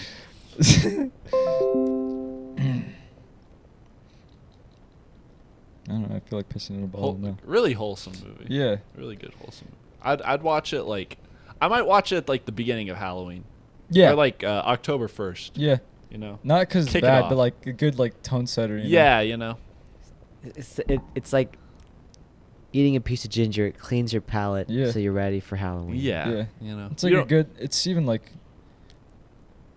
Because it's such a like it's a mild like horror, like a really mild, like I don't want to say horror movie, but you know, like mild horror, but it's like a kids movie. It's like good to start off with, like Takes place on Halloween. like have like the movie's age, you know. Yeah. Start off with like the best kids Halloween movie. You That's a know? good way to go. Mhm. You know. Elwood said some things. Oh, Sohail's here, aka proud Filipino. Ask Norby, is it pink or is it brown? What the let me see. Where's it? Elwood.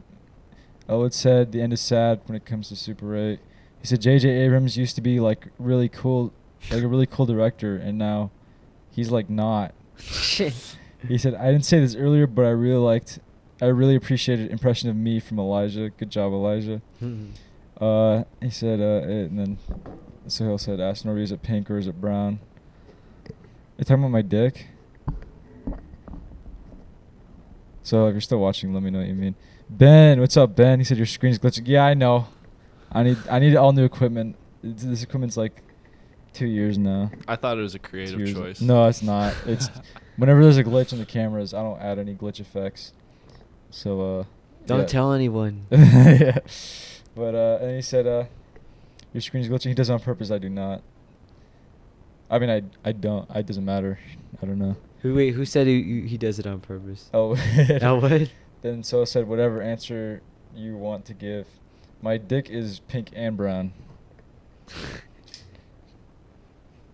Anyways, anything else you want to talk about with Monster House? It was a good pick. I'm glad I watched it before Halloween. Me too. Yeah. You know. I like that movie. Puts you in the mood a little bit.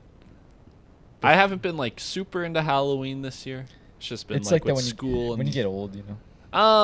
I know what you mean, but some years like are just like worse. What I mean like sorry. I mean like some years you're not as into Halloween, Yeah. if that makes sense. Yeah. More so just because of like the way my schedule's been and stuff. Haven't been able to like watch too many scary movies or anything, but glad I got to get this one in there Yeah, me too. and revisit Yeah. like an old childhood movie. Oh, so I looked up, you know, how Fright Dome came back this year? Yeah. Oh, so really? I looked it up. Sorry, I looked it up. You know, I looked it up a while ago, and you know, it was like Fright Dome 2021, and there's a website, and you know, it's got like frightdome.com. It says Fright Dome back for 2020. I'm like hype as fuck. I'm like, this is sick. You know, and like I'm just like thinking about it, talking about it to people and stuff. I go back to the website, you know, check it out, like you know, like how much tickets are and everything. Because I was talking, I was like, oh, we should probably go. Yeah. And they're like, all right, there's like a, you know, call this number for any questions. And then I was like, there were links and stuff, and there's different like parts of the site. And I call the number, and it's like, you know, the Adventure Dome number. I'm like, so there's this website that says like Fright Dome's back. I'm like, oh, we don't do that. We don't do Fright Dome anymore. Like it was canceled like years ago. Years ago. And I'm just like, hang up. I'm like, this dude made a whole ass Fright Dome 2021 website. Who the fuck would do that? Like seriously, who would go out and like try to ruin my fucking day? I'm dead ass. That shit like genuinely like got me fucking mad. I was like, what a fucking asshole. And they got it to be like one of the first things to click on. It is the first thing on Google to click Wait, on. can you still look it Yeah, up I'll right show now? you guys right now. I might post that on my Sohail story said, on "Where the fuck Saturday. is Johnny?" Heading to Fright Dome. Who's gonna be there? on the Screen Tongue, That's like the fucked film up. podcast, because Johnny doesn't really like have time to watch movies with us. I usually just like sit here But on Wizard, Johnny's changing the cameras, just not on this one. Yeah, Fright Dome was discontinued years ago, but there's a website. I'll show you guys on the stream too. I would give Monster House a 7 out of 10. Solid. Yeah, here. All right, I'll put it on this one, desktop. Here we go. So I don't know if you can see this on the stream. I looked at Fright Dome 2021.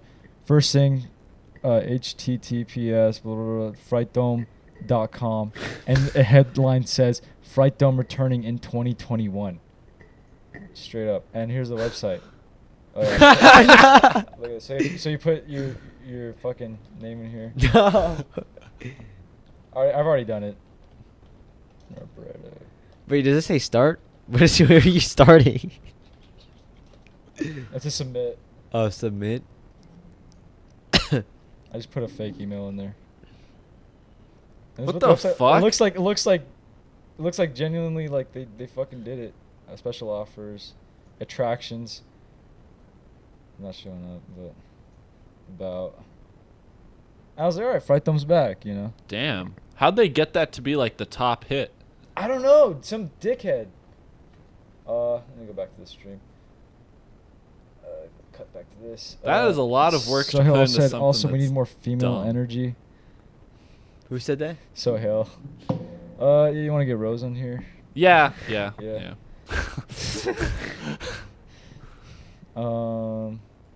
Answer you want to give, and then Kate's on here every once in a while. Sohail, for your information. Shout out to Kate. Yeah, I thought Fright Dome was discontinued years ago. Unfortunately. Oh.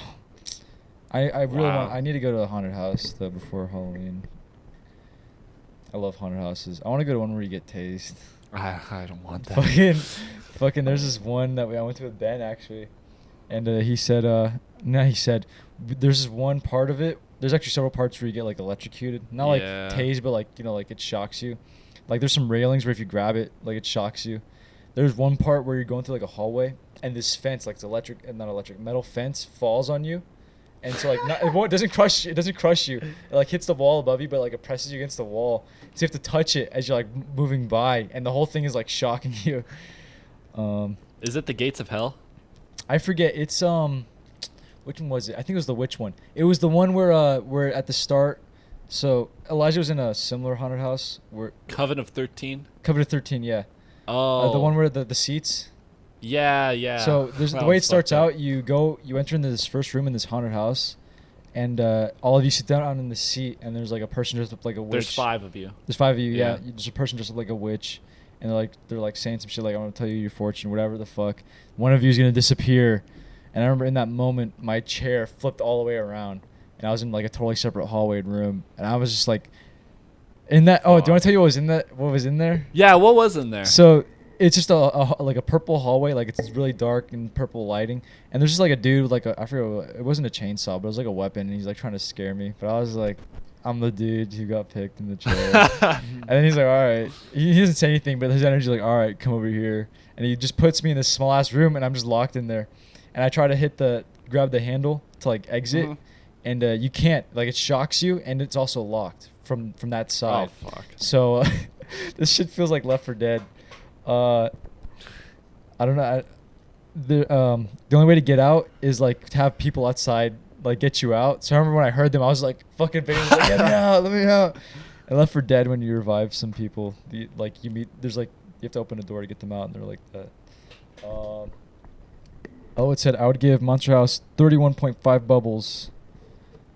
I would beat my 6-year-old self's ass. Yeah, I would too. You guys want to rate Monster House?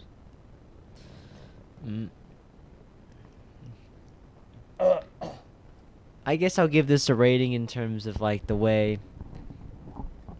I'll just say on my new scale, it's a pleasantly surprised in terms of the movie doesn't have any right to be as good and as enjoyable as it is, and I appreciate it for that. Me too. Elijah? 7 out of 10. I'd give it like an 8. 8 out of 10. Yeah. Yeah. Maybe 8.3. Somewhere around fair. like. Yeah. 8. Yeah, I'll do like 8.2. In between. Okay, so that was that episode. So how do we want to do this? Because Halloween's Sunday. Yeah. Do you guys want to do it, or say this is the last Halloween one, or do you guys want to do one more Halloween one? I feel like it'd be tough to squeeze in another Halloween. Yeah, it one. would. I'm fine with that. Yeah. So just call out for the Halloween ones. Yeah. We're yeah, busy. Yeah. Do you guys want to do an episode next week or The week in after. 2 weeks? 2 weeks. I'd be Back good to with the that. usual schedule. 2 weeks. Go back to. Either next Sunday or the Sunday after Halloween or the Sunday after that. Sounds- One of those. So the Sunday after Halloween. Probably shoot for that one. Okay, so and like then it's if like we're mid busy, like yeah. early mid-November. Because I know we kind of all got. Yeah, we're gonna be busy some as fuck stuff going November. on. Yeah. So, but I can ask Rose too. Okay. She told me one pick. I haven't talked to her in a few weeks. I would talk to So her. I'll text her Yeah, again. I would talk to her. What was that pick though? She might still pick it. Oh, okay. So, I would Pick it. say, but I'll text her again just to make sure, and then I'll let you guys know. There were 6 people watching. Just I mean they went down to 3, but there were just 6 people Nice. Right watching. now? There was 7 earlier. 7? Like towards That's the cool beginning. as fuck. Yeah. Woo! The lowest went down to was 2, but it's been consistently at 3, 4. Shout out to the 7 people. Yeah. Film fans. To the film fans out there. Oh yeah. So Oh. picks. I think I already know what I Alright. want to do. I know what I'm gonna do. I had so I'm many excited for this next round of movies. pre-October. I was like I was so excited for like. I remember we finished Harmony Korine. I was like, fuck, I gotta wait a whole month for these picks. It was fun though. Wait, It was fun, what it was great. episode are we on? 20. We just finished 23, so we're about to do 24. Nice. So we have 7 more to go before we do Oh, another and we're close to director. the 1 year dang one. it.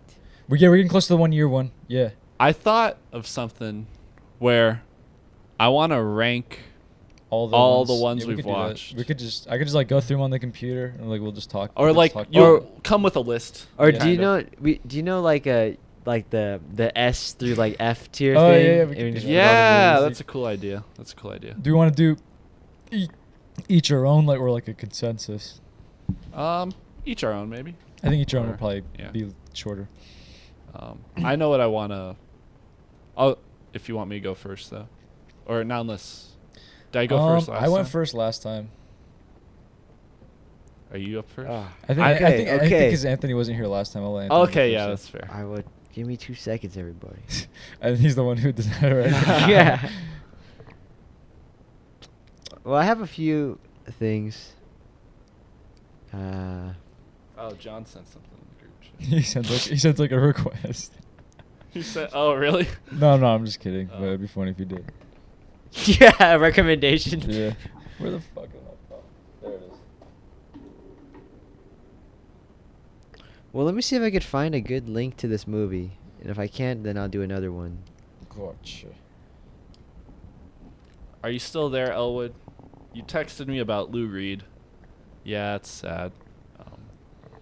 I have a. text me too. He said, "If you do Evil Dead, can I come on?" Fuck no. I'm just kidding. Of course, dude. I have Anytime. this Lou Reed book that has all his lyrics in it. I got it for Christmas last year. It's pretty cool. Oh, that is cool. It's really, yeah. I really haven't looked at it too much. I need to bring it by sometime. From like, Damn. Did somebody ask if Elwood was here? yeah. He said, "Yes, I am here. Been here all 3 hours and 40 minutes." Film fan Fucking for yeah. life. I forgot the name of the movie, so give me a second. Anthony, do you know like I forget if it's like a classical song or an orchestra song, but there's a song that goes like da da da da da da da. Do you know that one? You gotta sing. I know. I that's the only part I know. I've been trying to find it. Let's see. So is Jalen? Jalen's been watching too? Fuck yeah! Thank you, Jalen. Dang, there's an essay in here about it. About what is that? Crash? Fallen Angels. Oh, yeah. I Crash, need to you watch don't it. need an essay for. Movie. I'll recommend Crash.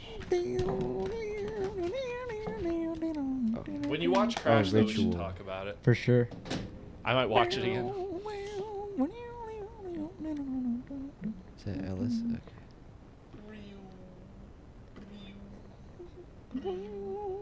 I really want to find that song because I want to just play it on the guitar.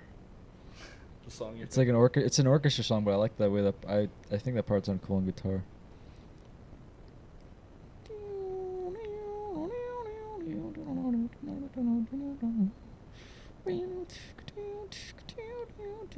John and I were really high one time, and he put on the Inception song when we were driving. They're Cool. like, oh, Yeah. That was cool. That's. I won't spoil it.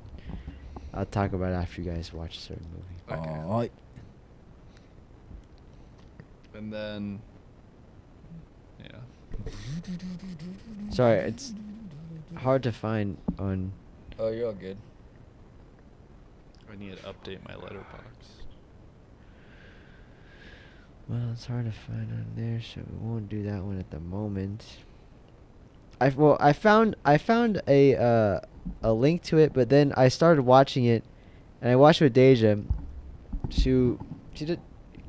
It's in Japanese, but she doesn't. She took 4 years of it, so she can't understand it. And she was saying that the subtitles and what they were actually saying did not match up whatsoever. So I don't trust the link that I started. I mean, all right. I'll do it. All right. So I'm gonna recommend.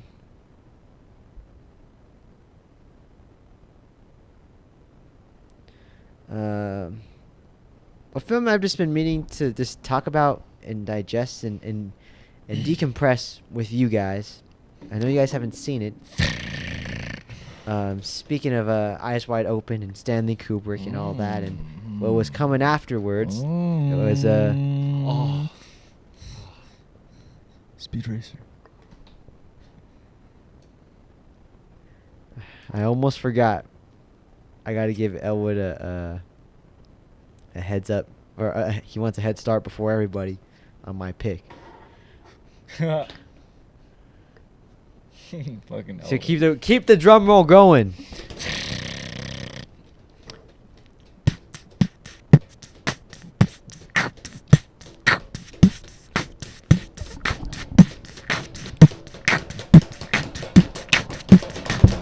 (2001's AI artificial intelligence). Oh shit, yo. Oh shit. Damn, holy fuck, you're recommending that one? Oh damn. So yeah, that's my movie. Should we watch 2001 before it, or is it? No, No, that has nothing to do with it. No. It came out in 2001, which we could talk about too. Okay. Well, yeah, I remember seeing that movie. It's a little, it feels weird. I remember you're talking with Kareem about it. We gotta talk. I just need to talk about the movie with you guys. It's like Okay. Okay. I haven't Have you seen seen- it since have you I was seen it? 9 years old, and I can. No. I Same, me too. I can still talk about it to Me this too. day. You guys were talking about like some crazy shit with it though. Yeah. It was like weird how like you guys were talking about it. We were high too. I don't know, but like it's just like it was cool to see the effect the movie had on you guys. It was a fun conversation without even having it in our recent memory. So Yeah. imagine. Okay. Okay, I'm looking forward to that. Do you want to go, or I went first last time. I don't mind going last. okay? So I've wanted to see this movie for a little bit, and I got the DVD for it within the past year, I think. And I'd heard about it before I heard them talk about it on Sardonicast, but I listened to them talk about it on Sardonicast about a year and a half ago, and they all seemed to, they had a very interesting conversation on it. But what made me hear about it was the director, Shane Carruth. He's done a movie called Primer, and his second feature is called Upstream Color. Oh shit, yo. So I'm curious to see what that's like. There's some interesting things about it. I remember from what Sardonicast talked about. So I think it's 2013. Upstream Color. He only made those two movies, right? Huh? He only made those two movies. Yeah. Right? Um, I like this poster. Written, produced, directed, edited, starring. Made for like $50,000. Good lord. So, I What's I- it, do you one know- time- what's- actually, I want to ask one you time I first. tried to watch it, and I started it, and I was like, "What?"